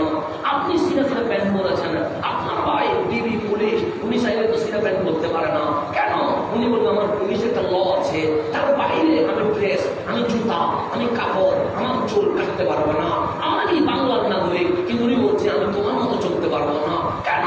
আমারও একটা আর্মি ল আছে, সেই ল অনুযায়ী চলতে হবে। আল্লাহ বলেন বান্দা যখন তুমি মুসলমান হয়ে গেছো তোমারও একটা ল আছে, আল্লাহ এবং রাসূল যেভাবে চায় অবশ্যই তোমাকে সেভাবে চলতে হবে। এর বাইরে যাওয়ার কোনো সুযোগ নাই। আপনি এইবারের মতো চুল কাটে যদি বলেন আমি নবী মুহাম্মদ মানাই না, আপনি যদি সিধা সিধা প্যান্ট পরে এসে যদি বলেন আমি কামলিওয়ালার আশায় মানাই না, আপনি যদি মুসলমান ফিজিক্যাল কাজে ব্যস্ত থাকে যদি বলেন আমিও তো মুসলমান মানাই না। আল্লাহ কোরআনে কি বলছে? আল্লাহ সূরা আহজাবের মধ্যে বলছে ওয়ামা কানা লিমুমিনিন ওয়ালা মুমিনাতিন, মুমিন নরনারীর কোনো অধিকার নাই। কে বলতেছে? আল্লাহ। কি অধিকার নাই? ইযা কাদাল্লাহু ওয়া রাসূলুহু আমরা, আমি আল্লাহ আমার রাসূল যখন কোনো বিষয়ে ফয়সালা দিয়ে দিব, আইয়াকুনা লাহুল খিয়ারা মিন আমরিহিম, আমি আল্লাহর দেওয়া সিদ্ধান্ত, আমার হাবিবের দেওয়া সিদ্ধান্তের বাহিরে অন্য কিছু পছন্দ করবে এই অধিকার আমি আল্লাহ আমার বান্দারে দেই না। ঘোষণাকার আল্লাহ। আপনি যখন ঈমান আনছেন আপনাকে ঈমানের বাউন্ডারির ভিতরে ঢুকতে হবে। আপনি হিন্দুর মতো চললে হবে না, আপনি নাস্তিকের মতো চললে হবে না, আপনি সেকুলারের মতো চললে হবে না, আপনি ইহুদি খ্রিস্টানের মতো চললে হবে না। আল্লাহ মা কানা লিল মুমিনিন ওয়ালা মুমিনাতিন, যদি নিজের ঈমান ওয়ালা মনে করেন, যদি নিজের মুসলমান মনে করেন, যদি নিজের মুমিন মনে করেন, আল্লাহ বলে আমি আল্লাহ এবং আমার রাসূল যেই বিষয়ে ফয়সালা দিয়েছি এর বাহিরে গিয়ে অন্য কিছু পছন্দ করার কোনো সুযোগ। এখন মানব হালাল না হারাম, হারাম ঘোষণা করতে গিয়ে আল্লাহ এবং রাসূল, আপনি যদি মানব পছন্দ করেন তাহলে আল্লাহ এবং রাসূলের সিদ্ধান্তের বাইরে আপনি অন্য কিছুকে পছন্দ করেছেন। জুয়া খেলা হালাল না হারাম, হারাম ঘোষণা করছে কে? আল্লাহ এবং রাসূল। এর বাহিরে গিয়ে যখন আপনি পছন্দ করবেন তার মানে আল্লাহ এবং রাসূলের সিদ্ধান্তকে আপনি বিদ্যার বলি দেখাইছেন। ইফতিজিং করা হারাম ঘোষণা করছে কে? আল্লাহ এবং রাসূল। কিন্তু আপনি ইফতিজিং করেন তার মানে আপনি বলতে চাচ্ছেন আমি আল্লাহ এবং রাসূলের সিদ্ধান্ত মানি না। তাহলে আল্লাহ কি বলতেছেন? ওয়া মান ইয়াসিল্লাহ ওয়া রাসূলাহু, যে আল্লাহ এবং রাসূলের বিরুদ্ধাচরণ করবে, আমি হারাম বললে সে সেটা করবে, আমি হালাল বললে সে সেটা বাদ দিবে, হারামকে হারাম করবে, হারামকে হালাল করবে। আমি বললাম অপছন্দ, সে বলল পছন্দ, আমি বললাম পছন্দ, সে বলল অপছন্দ। এটা যে করবে ফাকাদ দাল্লা দালালাম মুবিনা, সে সুবহান নামাজ পড়লেও কোনো কাজ হবে না, সে নিজেকে মুসলমান দাবি করলেও কোনো কাজ হবে না, সে সুস্পষ্ট পথভ্রষ্ট হয়ে গেছে, সে ঈমানের দায়রায় আর নাই। আমি আল্লাহ তার বেঈমান ঘোষণা করে দিয়ে দিয়েছি। ঘোষণা করছে কে? আল্লাহ। এখন আসলে গভীর মনোযোগ, আমি আপনাকে যেখানে নিতে যাচ্ছি সেখানে নিয়ে যাই। আল্লাহ কি বলছে কোরআনের মধ্যে? ইয়া আইয়ুহাল্লাযীনা আমানু, এখানে ইয়া আইয়ুহান নাস বলে নাই, কুল ইয়া আইয়ুহাল কাফিরুন বলে নাই। এরকম বলছে মুনাফিক, বলছে ইয়া আইয়ুহাল্লাযীনা আমানু, হে ঈমানদার। ঈমানদার মানে মুসলমান। আপনাকে বলতেছে ইন্নামাল খামরু, নিশ্চয়ই মদ, ওয়াল মাইসিরু জুয়া, ওয়াল আনসাব মূর্তি প্রতিমা, ওয়াল আজলাম অজ্ঞবিদ্যার তীর অথবা লটারি, রিজসুম মিন আমালি শাইতান, এটা কোনো ভালো মানুষের কাজ না, এটা শয়তানের নাপাক কাজ। ফাজতানিবুহু, এটা কখনো কোনো মুসলমান করতে পারে না। এই মাদক, জুয়া, প্রতিমা, ভাগ্য লটারি এগুলা থেকে অবশ্যই দূরে থাকতে হবে। ঘোষণাকার ফাজতানিবুহু, কাছেও যেতে পারবে না। আল্লাহ মদের কাছেও যাইও না, আমি যাচ্ছি মদের কাছে। আল্লাহ বলে জুয়ার কাছেও যাইও না, আমি যাচ্ছি তার কাছে জুয়ার কাছে। আল্লাহ বলছে ইফতিজিংয়ের কাছেও যাইও না, আমি যাচ্ছি তার কাছে ইফতিজিংয়ের কাছে। আল্লাহ বলেন এগুলা রিজসুম মিন আমালি শাইতান, শয়তানের নাপাকি কাজ, এগুলো কখনো কোনো মুমিন করতে পারে। আর তুমি যদি মাদক, জুয়া, প্রতিমা, বাক্য লটারি থেকে দূরে থাকো, তাহলেই তুমি সফল হবে, তাহলেই তুমি গোল্ডেনে পাস পাবে, তাহলে দুনিয়াতেও তুমি পাস, আখিরাতেও তুমি পাস। এখন আমি মান্দা হইয়া আমি মাদকের মধ্যে আফসোস কি জানেন? আপনি দেখবেন আমাদের মাদ্রাসায় কবরস্থান ছাড়া নেই। কবর দেখলে মানুষের ভয় লাগে কি লাগে না? লাগে। আমাদের ভয় লাগে না। উসমান জুননুরাইন, যিনি নবীর হাত থেকে জান্নাত পেয়ে দিয়েছে, উনি যতবার কবর দেখতেন ততবার বাচ্চার মতো কান্না করতেন। কিসের বয়ে?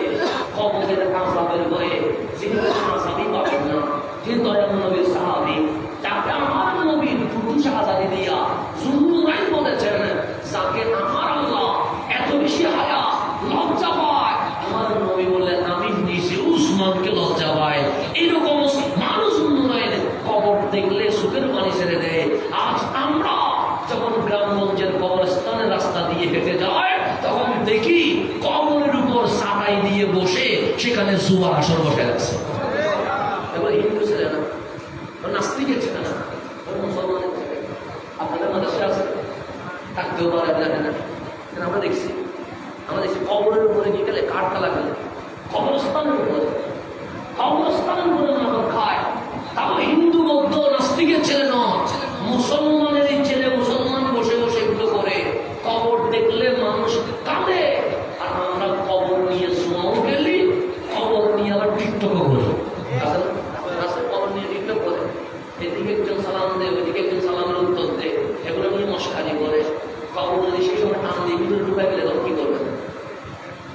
যদি তাহলে আল্লাহ বলার কখন আসে, তার কোনো ঠিক ঠিকানা আছে নাই।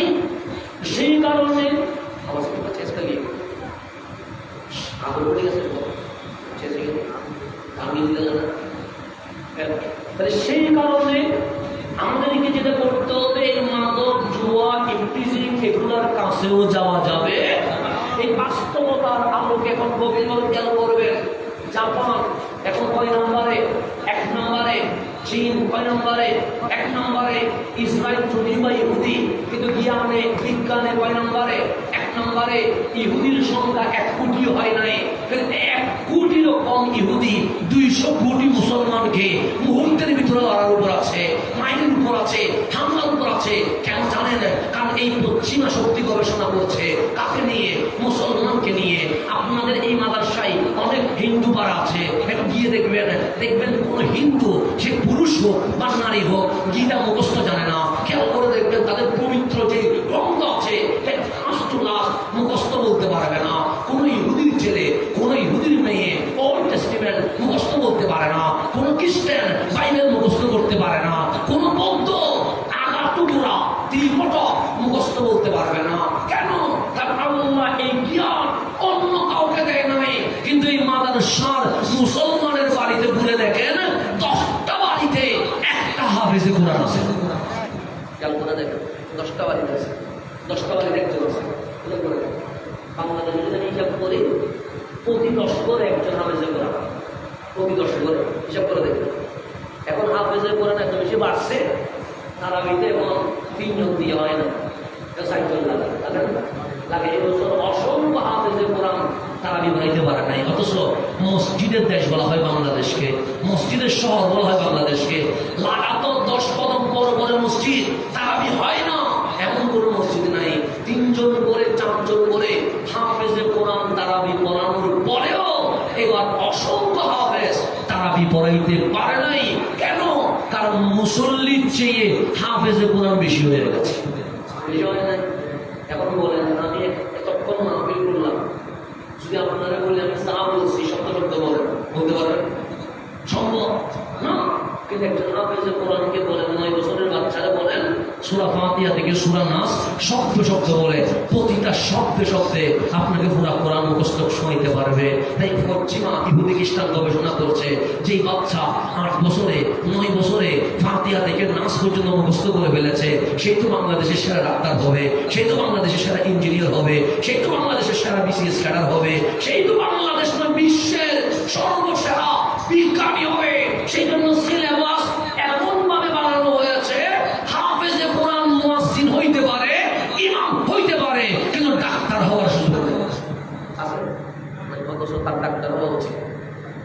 তার ইঞ্জিনিয়ার হওয়া উচিত, তার বিসিএস ক্যাডার হওয়া উচিত, তার সচিব হওয়া উচিত, তার বিজ্ঞানী হওয়া উচিত। যে আমাদের বাংলাদেশে যে কারিকুলাম লিখিত হয়েছে এমন ভাবে সুগম করা হয়েছে, হাফেজে কোরআন যেন ডাক্তার হতে না পারে, হাফেজে কোরআন যেন ইঞ্জিনিয়ার হতে না পারে, হাফেজে কোরআন যেন ঢাকা ইউনিভার্সিটি পড়তে না পারে, হাফেজে কোরআন যেন স্কলারশিপ নিয়ে যে প্রাচ্যের বা পশ্চিমের যে ইন্টারন্যাশনাল অক্সফোর্ড ইউনিভার্সিটি সহ ভালো ভালো ইউনিভার্সিটি আছে সেখানে যেন স্কলারশিপ না পায় এমন ভাবে কারিকুলাম সাজিয়েছে। সেখানে দেখবেন হাফেজে কোরআন হয়তো মসজিদ হয় না হলে ইমাম হয়, আপনারা বলেন মোল্লার দৌড় কি পর্যন্ত, মসজিদ পর্যন্ত, এর বাইরে যাওয়ার কোনো কি নাই, সুযোগ নাই। আপনি মোল্লা দাওয়া রাখছেন কি পর্যন্ত যাবে, মসজিদ পর্যন্ত। মোল্লা ইলেকশন করবে কেন, মোল্লা তো মসজিদ পর্যন্ত। মোল্লা সংবিধান নিয়ে কথা বলবে কেন, মোল্লার দূত মসজিদ পর্যন্ত। মোল্লা অর্থনীতি নিয়ে কথা বলবে কেন, মোল্লার দূত কি পর্যন্ত, মসজিদ পর্যন্ত। মোল্লা ইন্টারন্যাশনাল আন্তর্জাতিক বিষয় নিয়ে ভাববে কেন, মোল্লার দূত কি পর্যন্ত, মসজিদ পর্যন্ত। মোল্লা পরিবেশ নিয়ে কথা বলবে কেন, মোল্লার দূত মসজিদ পর্যন্ত। মোল্লা সংস্কৃতি নিয়ে কথা বলবে কেন, মোল্লার দূত মসজিদ পর্যন্ত। আমার ইসলাম আমাদেরকে মোল্লা বানাইতে পারে নাই, আমার ইসলাম আমাদেরকে বিশ্ব শাসন করার জন্যই এসেছে। ইসলামকে আমাদেরকে মোল্লা বানাইতেছে না, আপনারাই আমাদেরকে কি বানাইতেছেন, মসজিদ ইমাম পর্যন্ত আমাদের আসছে। এর চেয়ে বাইরে যাবে না, আর বাইরে যাবে না তো ভালো কথা। মসজিদের মিম্বরের মধ্যে শর্ত দিয়ে রাখছেন খতিব এই বিষয়ে আলোচনা করা যাবে না, খতিব এই বিষয়ে আলোচনা করা যাবে না। কারণ আমি মিম্বরে উঠে বসি যে আমি সুদের বিরুদ্ধে বললে অমুকে রাগ করবে, ঘুষের বিরুদ্ধে বললে অমুকে রাগ করবে, দুর্নীতির বিরুদ্ধে বললে অমুকে রাগ করবে, এটার বিরুদ্ধে বললে অমুকে রাগ করবে। কারণ হুজুরের কোরআন শরীফের পৃষ্ঠা খুলে দেবে, কোনটা বললে মসজিদ পরিচালনা কমিটি খুশি হবে, কোনটা বললে মুসল্লি খুশি হবে। খতিবে থেকে একটা সূরা হওয়া গেছে কুল হুয়াল্লাহু আহাদ, এটার উপর তাফসীর করে দিয়েছে। বলছেন এখানে আমি কথা বলার দরকার নাই, শুধু শুধু দুর্নীতিগুলো নিয়ে বলার দরকার নাই, সুদ ঘুষগুলো নিয়ে বলার দরকার নাই। অন্তত কুল হুয়াল্লাহু আলহামদুলিল্লাহর মধ্যে থাকি, এটা সাকির থাকবে, ম্যাথমেটিক থাকবে, আল্লাহ বিল্লাহ করে সংসারে চলে যাবে। এবং আমারও ঈমান গেছে, আপনারও ঈমান গেছে। এখন ফিলিস্তিনের মুসলমান মায়ের গায়ে আমি শুরু করে বসে আছি, সিরিয়ার মুসলমান মায়ের গায়ে আমি কিছু বলবো না, ইয়ামানের মুসলমান মায়ের গায়ে আমি কিছু বলবো না। কেন? আরে আমাদের ঈমান নাই বলি দিলাম, সেই কারণে কোরআন শরীফের হক কথা মিম্বার থেকে বের হয় না বলে নামে মুসলমান আছি, একজনও কাজে মুসলমান আছে। এখন বাতিল গেছে, কারণ হক কথা বলতে পারতেছি না, হক কথা হয়ে গেছে, মিম্বরের মতো সব হয়ে গেছে। এখন যদি হক কথা যদি মিম্বরে না বলে সে নামাজ কি কবুল হবে? হবে না। আপনাদের নামাজও হচ্ছে না, খতিবের নামাজও হচ্ছে না। আমার রাসূল হাদিস শরীফে বলছেন ইয়াতি আলান নাসি জামান, মানুষের উপর জামান আসবে, কাল আসবে, সময় আসবে, ইয়াজতামিউনা, সবাই একত্রিত হবে, ওয়া ইউসাল্লুনা ফিল মাসাজিদ, সবাই মসজিদে নামাজ পড়বে। তো কথা তো ঠিক আছে, জুমাতে মুসল্লির জায়গা এমন বেশি হয়ে যায় যে তিনটা মসজিদ পুরো রাস্তায় মুসল্লি চলে আসে। ইউসাল্লুনা ফিল মাসাজিদ, সবাই মসজিদে নামাজ পড়ছে। লাইসা ফীহি মুমিন, সে একজন মুমিন নাই, খতিবেরও ঈমান নাই, ইমামেরও ঈমান নাই, কমিটিরও ঈমান নাই, মুসল্লিরও ঈমান নাই, কারো ঈমান নাই। আর ঈমান ছাড়া নামাজ পড়ে, ঈমান ছাড়া মাহফিল করে, ঈমান ছাড়া চিল্লায়া এই জমিনে কোনো আওয়াজ লাভ নাই। সে কারণে মাহফিল বেশি হয়, মাদক কমে না, মাহফিল বেশি হয়, জানা কমে না, মাহফিল বেশি হয়, বেহায়াপনা কমে না, মাহফিল বেশি হয়, কিবরিজিম কমে না। আমরা শুধু মাদকের বিরুদ্ধে মাহফিল করে যাচ্ছি, কোনো ফলাফল নাই। জানার বিরুদ্ধে মাহফিল করছি, কোনো ফলাফল নাই। যত বলি তত থেকে আর বাড়ি যায়। কিন্তু মাহফিল বাড়লে জানা কেমনে বাড়বে, মাহফিল বাড়লে মাদক কেমনে বাড়বে, মাহফিল বাড়লে বেহায়াপনা কেমনে বাড়বে? এই কারণে বাড়বে কারণ আমার নিয়ত ঠিক নাই, আপনাদের নিয়ত ঠিক নেই। আল্লাহ বলেন নিয়ত ঠিক না থাকলে মাহফিল করে লাভ কি? আমার নিয়ত কি? আমার নিয়ত হচ্ছে এই মাহফিল দিয়া চিন্তা মাহফিল কেমনে পাবো, এটা হচ্ছে আমার নিয়ত। মাহফিল কমিটির নিয়ত কি? মানুষ কেমনে বেশি হবে। আপনাদের নিয়ত কি? বিরিয়ানি কয়টা বাজে দিবে। একটা মুসল্লির নিয়ত আল্লাহর রাজি করা আছে, আমারও তো নেই। আপনাদের কমানি করে কি লাভ? আমার বাস্তবতা আছে। আমি নিয়ত করছি এখন মাহফিল করবো, মাদ্রাসাতে তিনটা মাহফিল না আগামী বছর কি হয়ে যায়, বাড়ি যায়। আমার নিয়ত, আমি নিয়ত করতেছি মাহফিল যেন আর কয়টা পায়, তিনটা পায়। যেন মাহফিল থেকে কি আপনারা বল দিয়ে বলবো মাহফিল ঠিক আছে, এলাকাবাসী কি বলছে, আগামীতে কিছু মাহফিল আসবে নাকি, আমি বলবো জিজ্ঞেস করবো আমার থেকে। কেন আমার নিয়ত হচ্ছে আরো কয়টা মাহফিল পাওয়া। ভিন্ন। আর মাহফিল কমিটি ফেসবুকে বুঝবে কোন বক্তাটা দিলে ফিলাপ হবে, ইউটিউবে দেখবে কোন বক্তা আসলে মানুষ বেশি হবে। এটাকে মিথ্যা বলছি? মিলান না, মিলান। আমি বক্তা দাওয়াত দিব যে আমার কাছে এলাম আছে কিনা জানান জানান না, কতটুকু জানি না জানান না। কোনো আলেমকে জিজ্ঞেস করছেন হাসান আলী বাংলাকে কেমন করছেন, করবেন না। ইউটিউব দিকে উত্তর দাওয়াত দিয়েছেন, বাস্তবতা কেন দিয়েছেন? মানুষ হবে। এখন নিয়ত কি? মানুষ। আর হাজিরের নিয়ত কি? বিরাটি আল্লাহ রসুল করে নিয়ত। ঠিক আছে আমার নাই তো বাস্তবে আছেন। বিষয়টা তখন সফল হবে যখন আমার নিয়ত থাকবে আল্লাহ এবং রসুল রাজি হোক, মাহফিল কমিটির নিয়ত থাকবে আল্লাহ এবং রসুল রাজি হোক, মুসল্লির নিয়ত থাকবে আল্লাহ এবং রসুল রাজি হোক। দেখবেন 100 মাহফিল নয়, যদি এই নিয়ত করে আমরা 10টা মাহফিল করতে পারি, পুরো মাদ্রাসার জমির এক জান্নাতের বাগানে পরিণত হয়ে যাবে। ওনারা আল্লাহ বসে কমিটি দিয়েছিলেন, দেখেন না মাত্র অল্প বয়সে বসে কমিটি ওরা বিশ্বে বসে গেছে। অল্প বয়স বেশি বয়সে অল্প বয়সে বসে গেছে। কেন? নিয়ম ঠিক ছিল। নারায়ে তাকবীর, নারায়ে রিসালাত, নারায়ে গাউসিয়া, প্রধানমন্ত্রী আল্লাহ। নারায়ে তাকবীর, নারায়ে রিসালাত, নারায়ে গাউসিয়া, আহলে সুন্নাত ওয়াল জামাত।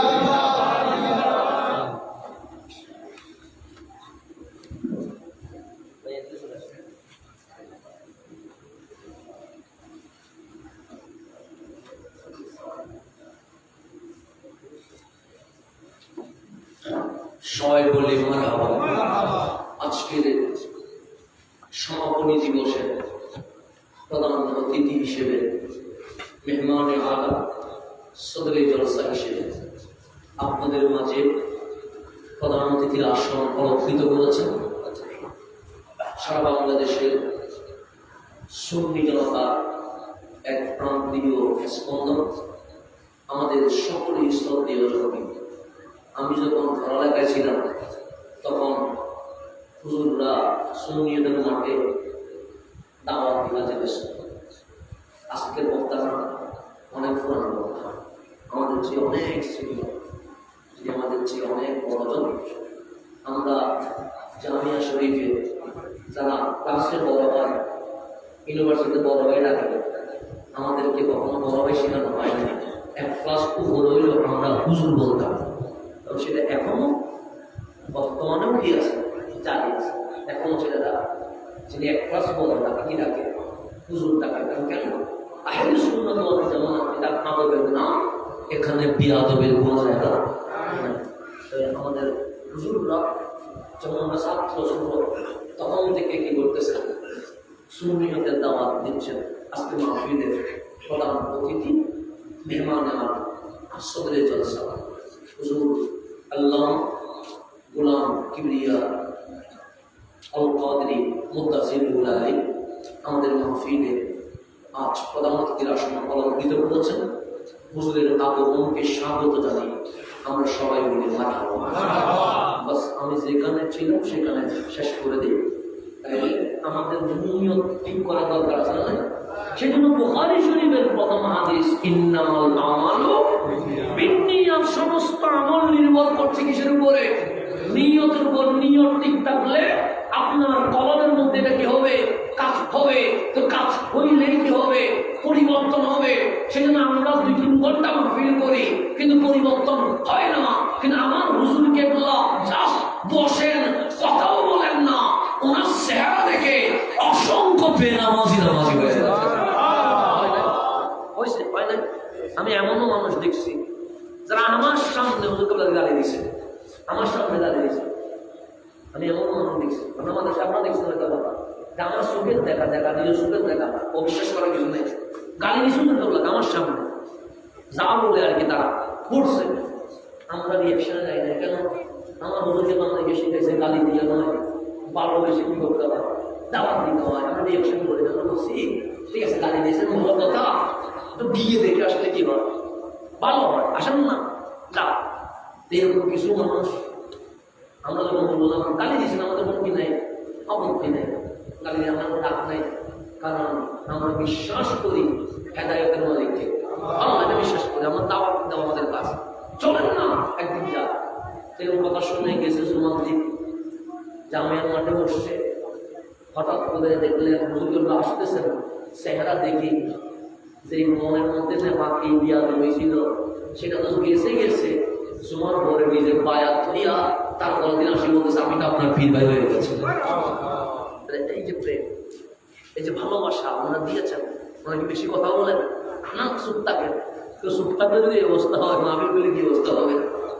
কথা দেখুন, এগুলো কেন রুহানীয়, আমাদের ভিতরে যে জজবা, যে রুহানীয় রসুলের কারীমের যে সুন্নতে ওরা সেজে গেছেন, সেই কারণে ওনাদের কলব থেকে যে নূর জাতির জন্য বের হয়েছে, বলতে হয় না, অল্পতে মানুষের কি হয়ে যায়, হেদায়েত হয়ে যায়। সেই কারণে প্রথম বুখারী শরীফে ইন্নামাল আমালু বিন্নিয়াত বলেছেন।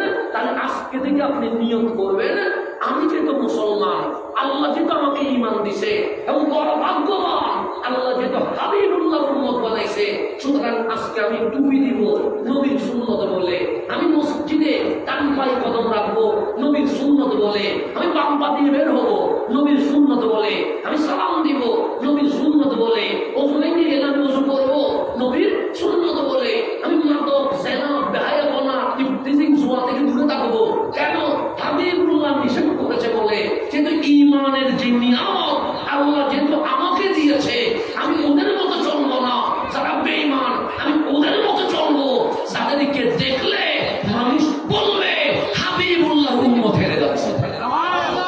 হাবিবুল্লাহর উম্মত কি আছে হেরে যাচ্ছে, এটা যেন মানুষ বলে, আমাকে দেখলে যেন মানুষ বলে না তুমি শুননি, মানুষ দেখতে বলে তুমি শুননি, আমার চাল চলনে যেন মানুষ বলে না এটা ঠিক আছে, না আমরা আদর্শ বিরোধী হন, আপনার শত্রু, আমার রসুলের শত্রুরা নবীর বিপক্ষে একটা শব্দ বলতে পারছে?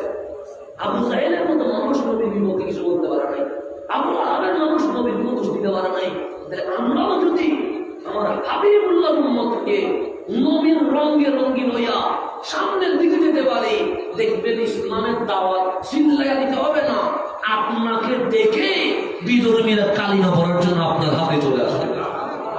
তো সেজন্য আমি গাউসিয়া কমিটির বাইরে রেখে মোবারকবাদ দিচ্ছি। কেন? কারণ প্রমাণিত আপনারা যে কাজ সম্পাদন করেছেন, এই কাজের মাধ্যমে প্রমাণ হয়েছে আহলে সুন্নাত ওয়াল জামাত এটা দ্বীনের নাম নয়, আহলে সুন্নাত ওয়াল জামাত এটা মানবতার নাম। আকীদায় আমরা বিরোধ হলেও তোমার বিপদে আমরাই সবার সাথে থাকি, সবার সামনে থাকি। এটা আমার বলছে কমিটি ভাইরা প্রমাণ করছে না? করছে। আমার সাথে হয়তো বা ধর্মে ভিন্ন আছে, মতাদর্শে ভিন্ন আছে, কিন্তু বিপদের মধ্যে তার সেবার মধ্যে তার চাপাইরা যাওয়ার আগে আমরা গেছি।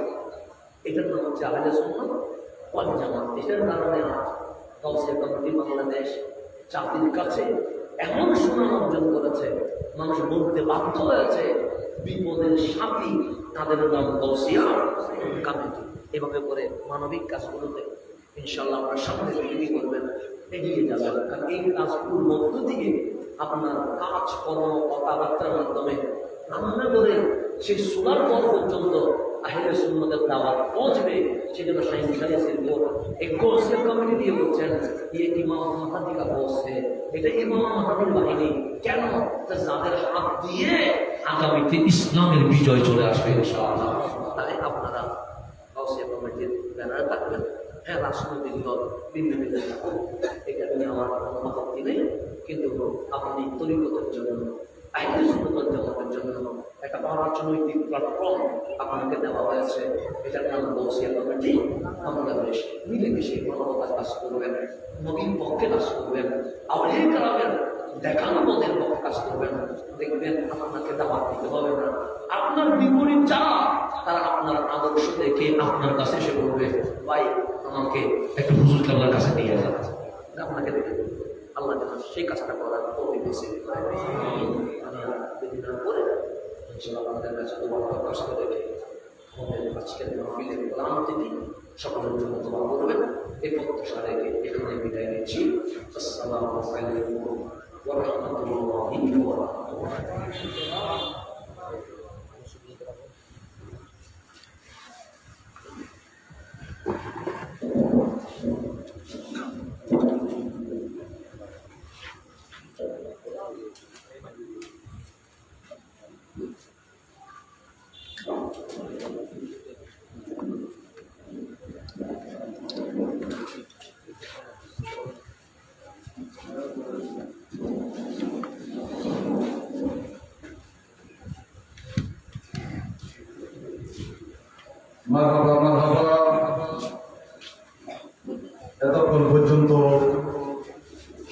গুরুত্বপূর্ণ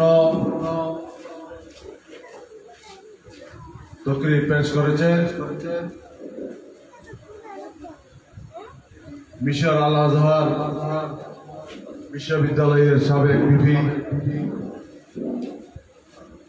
গৌসুল আজম, রেলওয়ে জামে মসজিদের সম্মানিত খতিব, বিশিষ্ট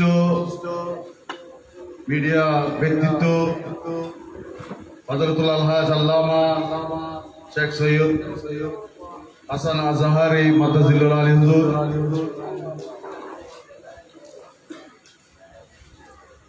এখন আপনাদের সম্মুখে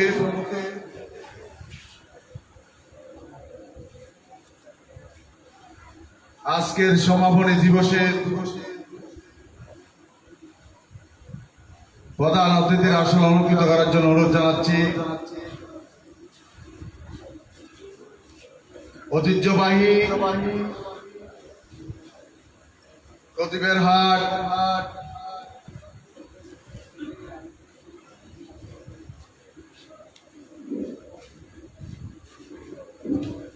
কাদরিয়া তৈবিয়া জামে মসজিদের সম্মানিত খতিব,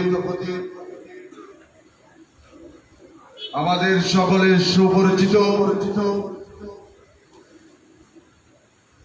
বিশিষ্ট মিডিয়া ব্যক্তিত্ব হযরতুল আলহাজ আল্লামা হাফেজ কারি গোলাম কিবরিয়া আল কাদরি মাদ্দাজিল্লুল আলী,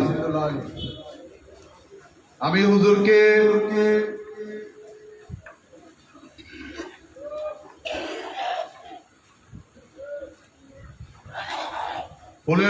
ফুলের বুকেট দিয়ে বরণ করে নেওয়ার জন্য অনুরোধ জানাচ্ছি। আজকের সমাপনী দিবসের সম্মানিত সভাপতি মাওলানা মোহাম্মদ লোকমান হাকিম আল কাদরি সাহেব।